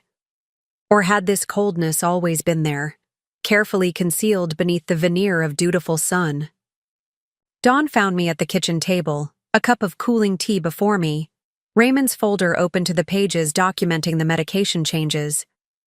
In the clear morning light, the implications seemed even more disturbing than they had the night before. If Michael had indeed tampered with my medical care, it wasn't just a betrayal of our relationship. It was a calculated attempt to undermine my autonomy, my health, possibly even my life. The thought that my own child could view me with such cold instrumentality was almost unbearable. Yet as I prepared for my meeting with Robert, I felt a strange calm settling over me. The grief and anger that had dominated my emotional landscape since the hospital stay were giving way to something clearer, more focused, a determination to protect myself by whatever means necessary. I dressed carefully in a tailored navy suit I hadn't worn since retiring from teaching, applied makeup with particular attention, and styled my hair more formally than had become my habit in recent years. If I was going to discuss potential criminal charges against my son, I wanted to look every inch the composed, competent woman I knew myself to be. As I was gathering my purse and the folder of medical records, the doorbell rang. Through the peephole, I saw Becky standing on my porch, her professional demeanor firmly in place, crisp pantsuit, perfect makeup, the polished appearance of a woman accustomed to commanding attention in corporate boardrooms. I hesitated, tempted to ignore the bell and slip out the back. But something, perhaps the same steely resolve that had carried me through the past few weeks, made me open the door. "Mom," Becky began with practiced cordiality, "we need to talk." "We can talk later," I said, keeping my hand firmly on the door. "I have an appointment." Becky's practiced smile faltered. She wasn't accustomed to resistance, especially from me. "This is important, Mom. Family important." "So is my appointment." I reached for my purse and the folder of medical records on the side table. "If you'd like to schedule a time to meet, you can call my attorney." Her eyebrows shot up. "Your attorney? Really, Mom? That's how we're handling family discussions now?"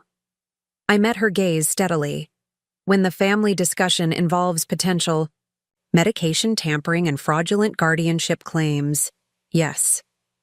The color drained from her face. "What are you talking about?" "Ask your brother." I stepped onto the porch, forcing her to back up.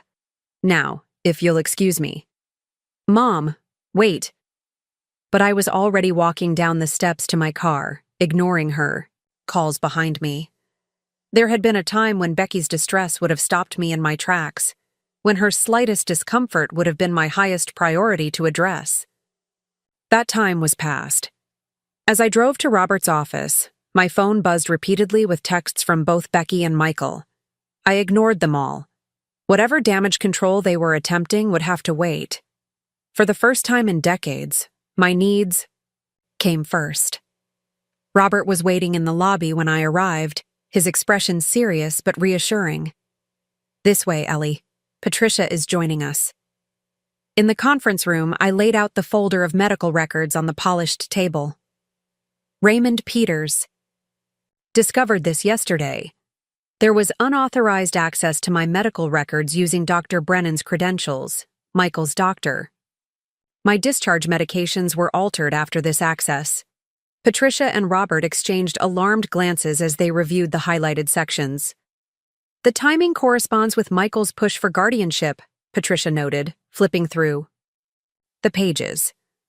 "And the medication change could potentially cause symptoms that might appear as cognitive impairment." "Yes," I confirmed. "Raymond believes it was deliberate." Robert's expression had grown increasingly grave. "Ellie, if this is what it appears to be, we're beyond civil matters. This is criminal, potentially assault, medical fraud, identity theft." "I understand." My voice remained steady despite the churning in my stomach. "What do we do?" They laid out my options with professional clarity. We could report the medical records breach to law enforcement immediately. We could use it as leverage to force Michael to back off the guardianship claim. We could proceed with both civil and criminal actions simultaneously. "Before we make any decisions," Patricia cautioned, "we should verify the information independently. Hospital record systems are complex. What appears to be tampering could potentially be explained by other factors." Robert nodded in agreement. "I'll have our investigator look into it, discreetly. In the meantime, we should accelerate finalizing your new estate plan and formally contesting any guardianship petition before it can gain traction." By the time our meeting concluded 3 hours later, we had a comprehensive strategy in place. My new will and trust documents would be ready for signature the following day. A statement from Raymond documenting my mental and physical competence had been prepared. Letters to Michael's attorney, formally rejecting any claim of diminished capacity and threatening counteraction, were drafted and ready to send. "One more thing," Robert said as we wrapped up. "I'd advise installing security cameras at your home, Ellie. Given what we've discovered, it's a reasonable precaution." The suggestion sent a chill through me, the idea that I needed protection from my own children, but I nodded in agreement. "I'll arrange it today." When I returned home, my driveway was blocked by Michael's Mercedes and Becky's Audi. They were waiting on my front porch, a united front of entitled indignation. Daniel's rental car was nowhere to be seen. I parked on the street and approached slowly, gripping my purse and the folder of medical records like shields. "Mom," Michael began immediately, his tone a practiced blend of concern and authority. "We need to discuss what's happening. These accusations you're making, they're completely unfounded." "Which accusations specifically?" I asked, stopping at the bottom of the porch steps. My directness seemed to throw him momentarily. "Becky mentioned something about medication tampering? That's absurd. I would never access my medical records without permission," I interrupted. "Never use your doctor's credentials to do so? Never increase my blood pressure medication to twice the recommended dose?" His face betrayed him, a flicker of panic quickly masked by indignation. "That's a serious allegation." "Yes, it is. One with documented evidence that's now in my attorney's hands." Becky stepped forward, ever the mediator. "Mom, there's clearly been a misunderstanding. We're all under stress. Your health scare, these conflicts about your living situation, it's creating paranoia and suspicion where none is warranted." The smooth corporate tone, the careful framing. It was a performance I'd seen many times in family discussions, but never before had I recognized it so clearly for what it was. Manipulation. "No misunderstanding," I said calmly. "The hospital's security system flagged unauthorized access to my records. The IP address has been traced. The medication change occurred immediately after this access. These are facts, Becky, not paranoia." Michael's expression hardened. "You've lost perspective, Mom. This obsession with imagined conspiracies, these wild accusations, it only confirms our concerns about your mental state." "My mental state was formally evaluated yesterday by a neuropsychologist who found me to be in the top percentile for cognitive function in my age group. That report is also with my attorney." I regarded them both coldly. "Would either of you care to undergo the same evaluation? I'd be interested in the results." Michael flushed with anger. "This is ridiculous." "No, what's ridiculous is that my children abandoned me during a health crisis, then suddenly developed an intense interest in my welfare when they realized my house could solve financial problems they've been hiding from me," Becky gasped. "That's not—" "Michael's Westridge project is failing. Investors are pulling out. He needs assets to avoid personal bankruptcy." I turned to her. "And your company is in the middle of a restructuring that's left your position vulnerable, hasn't it? That's why you've been working such long hours. Why you couldn't spare time to visit your mother in the hospital." Their shocked expressions confirmed I'd hit my mark. Information truly was power, and for once, I had more of it than they did. "How did you—" Becky began, then stopped herself. "I may be old, but I'm not stupid. I have resources, connections." I gestured toward my house, "and apparently something you both desperately want." Michael recovered first, his voice hardening. "You're making a mistake, Mom, a serious one. We're trying to help you, to protect you, and you're twisting it into something ugly. The only thing ugly here is tampering with an elderly woman's medication to make her appear incompetent so you can seize control of her assets." I met his gaze directly. Did you think I wouldn't find out? Did you think I was that helpless? This is insane, he hissed, but his eyes darted away, unable to maintain contact with mine. I want you both to leave, I said evenly. Any further communication can go through my attorneys. Mom, please, Becky tried once more, her voice softening to the cajoling tone she'd used since childhood when she wanted something. We're family. We can work this out without lawyers. We stopped being a family the moment your brother decided my house was worth more than my well-being. I climbed the steps, forcing them to move aside. Now get off my property before I call the police. As I unlocked my door, Michael made one last desperate attempt. You can't just cut us out, Mom.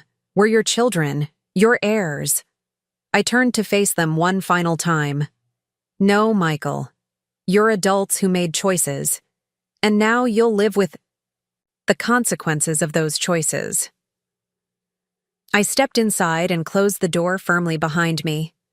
Through the window, I watched them standing on my porch, momentarily stunned by the confrontation.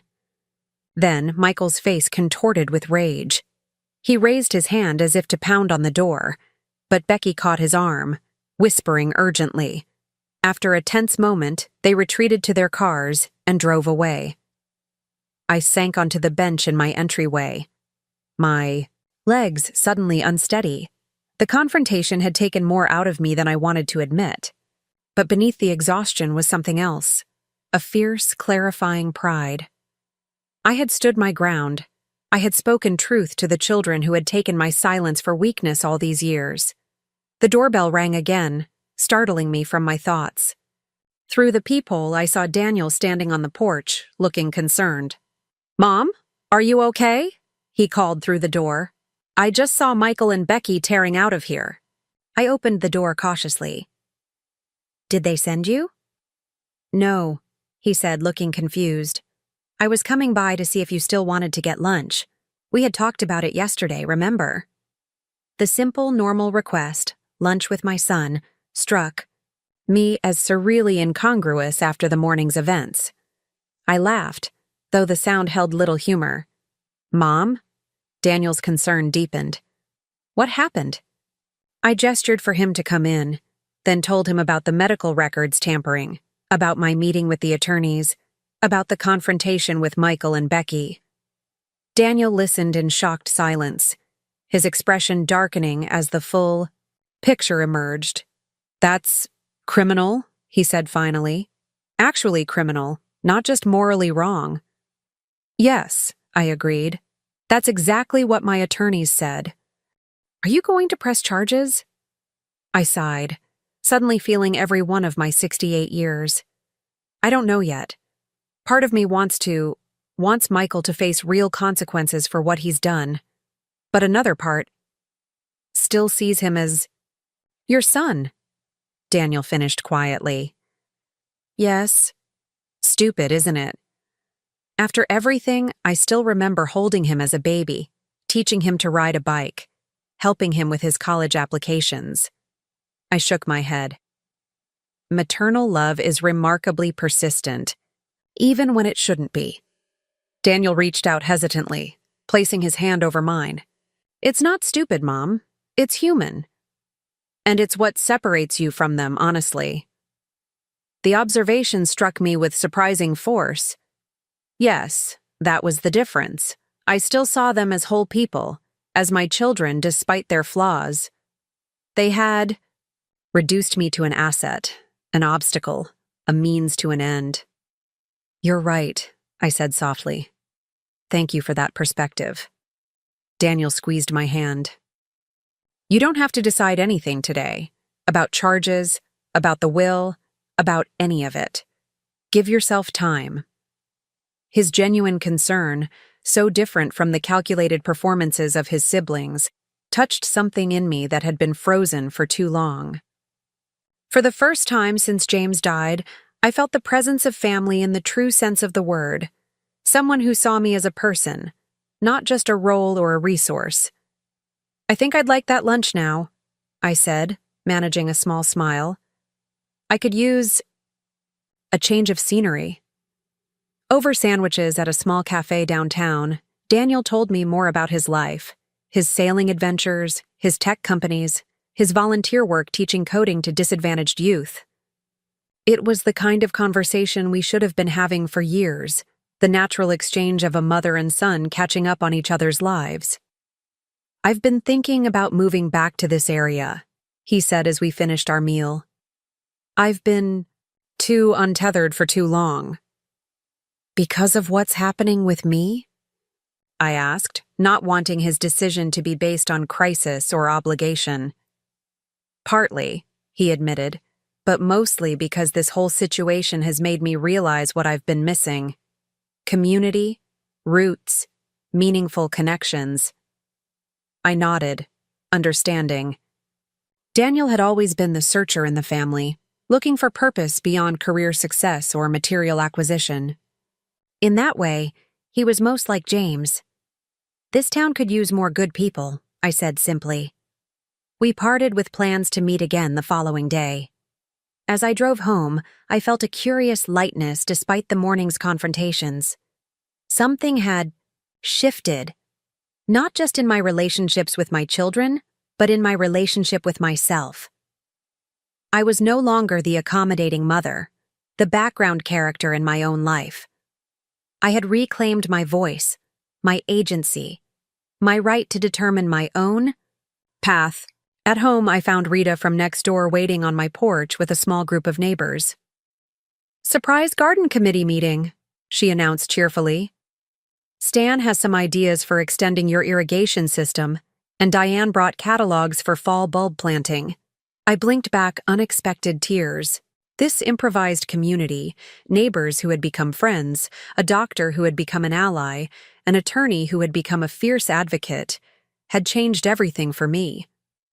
While my children had abandoned me in my moment of need, these people had stepped forward, asking nothing in return except the pleasure of my company.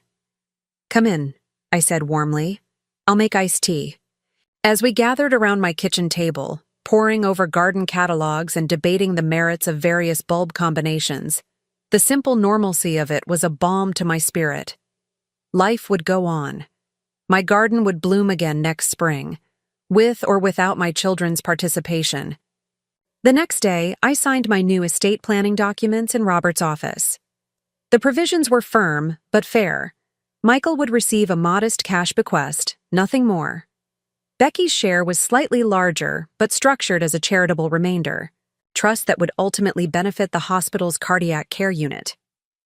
Daniel would receive a more substantial inheritance, reflecting his recent efforts at reconciliation, but even that came with conditions requiring continued meaningful engagement.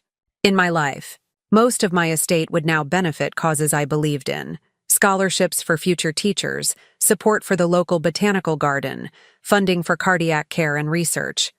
Ashley would receive a separate trust for her education and early adult needs, carefully structured to prevent Michael and Jennifer from accessing it. "Are you comfortable with these terms?" Robert asked as I signed the final page. "Very," I confirmed. "They reflect my values and priorities accurately." "And regarding the medical records issue, have you decided how to proceed?" I had given this considerable thought over the past 24 hours, weighing justice against peace, retribution against closure. "I want the hospital to conduct a full investigation," I said finally. "They need to address the security breach, and there should be consequences for whoever accessed my records improperly. But I'm not seeking criminal charges against Michael personally. At least not yet." Robert nodded, understanding. "A reasonable approach. It establishes boundaries without escalating the conflict unnecessarily." As I left his office, my phone buzzed with a text from Raymond. "Security system installation team arriving at your house at 2 p.m. I'll stop by after my shift to make sure everything's set up properly." His thoughtfulness brought a smile to my face. Our friendship had deepened, remarkably in the weeks since my hospital stay. While I wasn't ready to define it as anything more than friendship, I found myself looking forward to his visits, enjoying his company in a way I hadn't enjoyed anyone since James. The security system was a necessary precaution, not just against potential intrusions from Michael, but as documentation should any further questionable incidents occur. The team installed discrete cameras covering all entrances and the perimeter of the property, along with a monitoring system I could access from my phone or computer. "All set, Mrs. Wilson," the lead technician said as they finished. "The system's active now. You'll get alerts for any unexpected movement or access attempts." I thanked them, trying not to dwell on the strangeness of needing such protection from my own family. As promised, Raymond stopped by after his shift to review the setup with me. "This is good," he said, examining the camera placements. "Comprehensive coverage without being obtrusive. And the mobile alerts give you an extra layer of security." We settled on the back porch with glasses of lemonade, watching the evening light gild the garden. There was an easy comfort between us now, the natural rhythm of two people who enjoyed each other's company without demands or expectations. "How are you really doing with all this?" he asked after a comfortable silence. "It's a lot to process." I considered the question carefully. "I'm sad," I admitted. "Sad that my relationship with two of my children has deteriorated to this point.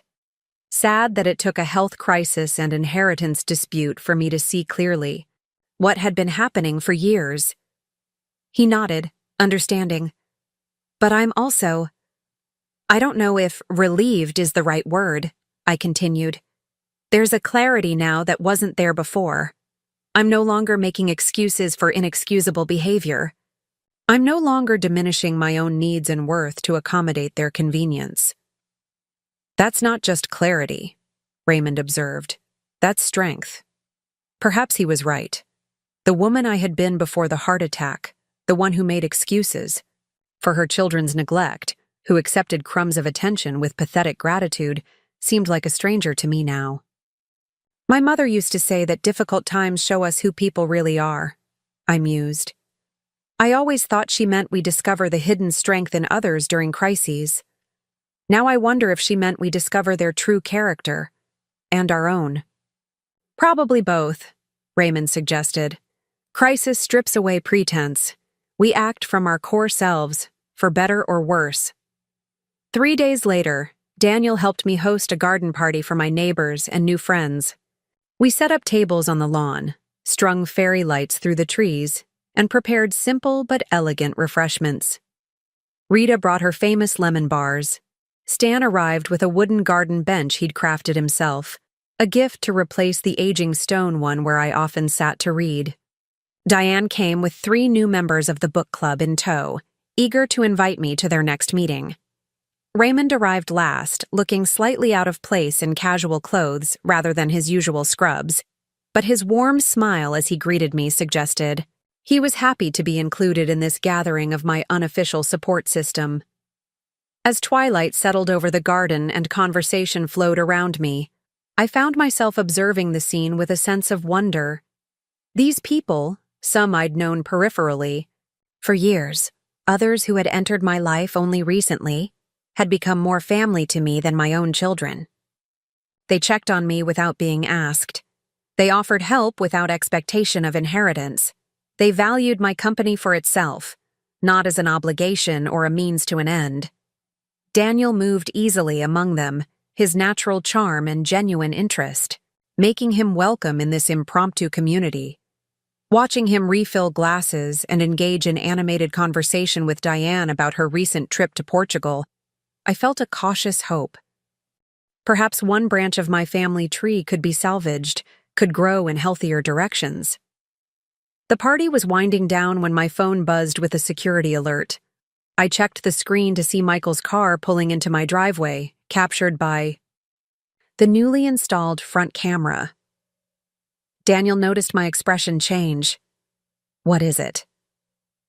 "Michael's here," I said quietly, showing him the alert. "Want me to handle it?" he offered immediately. I considered this, then shook my head. "No, but I'd appreciate it if you stayed nearby." As I made my way to the front yard, I was acutely aware of how different this confrontation would be from Our last one. This time I wasn't alone. This time I had witnesses, documentation, support. Michael emerged from his car looking uncharacteristically disheveled, his typically immaculate appearance frayed at the edges, his expression haggard. He stopped short when he saw the gathering in the backyard, visible through the side gate. "What's all this?" he asked, gesturing toward the party. "A garden party," I replied simply. "For my friends." His gaze swept over the scene, taking in Daniel among the guests, the easy camaraderie evident even from a distance. Something like confusion, or perhaps jealousy, flickered across his face. "I need to talk to you," he said, lowering his voice. "Privately?" "Whatever you have to say can be said right here." His jaw tightened at the rejection. "Fine. I came to tell you the hospital is investigating a security breach involving your records. They contacted me today." "Yes, I know. I reported it." This clearly wasn't the response he'd expected. "Mom, you're making a serious mistake. These accusations—" "Not accusations, Michael. Documentation. Evidence." I folded my arms, standing. My ground. "The hospital takes HIPAA violations very seriously." "I didn't—" he began, then stopped himself, visibly regrouping. "I came here to try to make peace, to find a way forward for our family." "Peace requires accountability," I said evenly. "Accountability starts with honesty."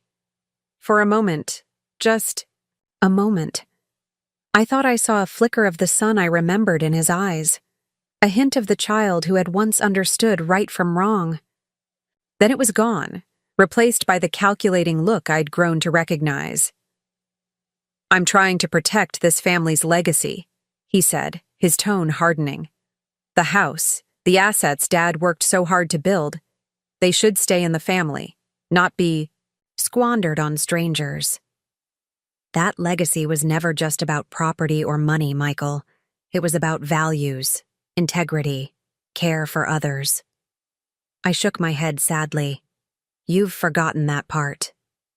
And you've forgotten who you're talking to." He snapped, his facade cracking. "I'm not one of your students to be lectured. I'm your son, your heir." "You're an adult who made choices," I corrected him, echoing my words from our last confrontation. "And now you're living with the consequences of those choices." Daniel appeared at my side, his presence a silent statement of support. Behind him, I was aware of Raymond and several neighbors moving closer, drawn by the tension in our exchange. Michael glanced at this impromptu audience, his expression darkening. "You've turned everyone against me, made me out to be some kind of villain." No, Michael. Your actions did that." I stepped closer, lowering my voice. "The hospital will complete its investigation. My new estate plan is already signed and filed. This isn't a negotiation or a threat. It's simply information you should have." For a moment, he looked as if he might argue further. Then, without another word, he turned and walked back to his car, the set of his shoulders radiating anger and defeat. As he drove away, Daniel placed a gentle hand on my shoulder. "Are you okay?" I nodded, surprised to find it was true. "Yes, I'm okay." We rejoined the party, where conversation had resumed with deliberate normalcy, though I caught concerned glances from Raymond and Rita. I appreciated their tactful restraint in not pressing for details about the confrontation. As the last guests departed and Daniel helped me clear away the remnants of the gathering, a peaceful quiet settled over the garden. Fireflies had begun their nightly display, pinpricks of light dancing among the flowers like earthbound stars. "You know," Daniel said as we finished stacking chairs, "I was thinking about what you said yesterday, about maternal love being persistent even when it shouldn't be. What about it?" "I think that persistence is what makes it valuable. Anyone can love someone who's perfect, who never disappoints them. The real test is continuing to love through flaws and failures." He hesitated. "Even Michael, with everything he's done. You still love him, don't you?" The question caught me off guard with its simple truth. Yes, I admitted softly. I do. Not in a way that excuses his actions or shields him from consequences, but yes, he's still my son. Daniel nodded thoughtfully. That's your strength, Mom, not a weakness. Later that night, after Daniel had gone back to his hotel with promises to return the next day, I sat alone in my garden. The security lights cast gentle illumination across the flower beds, highlighting textures and shadows invisible in daylight. My phone buzzed with a text from Becky. We need to talk. Just us. Please. I considered ignoring it, maintaining the boundary I'd established. But Daniel's words about persistent love echoed in my mind. Setting boundaries wasn't the same as cutting ties completely. Perhaps there was still a conversation worth having. Not about inheritance or property, but about truth and reconciliation. Tomorrow, I texted back. 1 p.m., the cafe on Maple Street. Her response came immediately. I'll be there. Thank you. I slipped my phone back into my pocket and gazed up at the night sky, visible in patches through the tree canopy. James and I had often sat here on summer evenings, planning futures that seemed limitless then. Vacations we would take when the children were grown, projects we would complete together in retirement, grandchildren we would spoil. Life had taken different turns than we'd anticipated. Widowhood had come too early. Children had grown into adults I barely recognized. Relationships I'd assumed were unbreakable had revealed their fragility. Yet here I was, still standing, still growing, still capable of setting boundaries and extending grace in equal measure. My children were too busy to visit me in the hospital, and now I was too busy to include them in my will. But perhaps in time, we might find a new way to be family, one built on mutual respect rather than obligation, on earned trust rather than assumed entitlement. In the meantime, I had a garden to tend, friendships to nurture, a life to reclaim, as fully and vibrantly my own. Up next, you've got 2 more standout stories right on your screen. If this one hit the mark, you won't want to pass these up. Just click and check them out.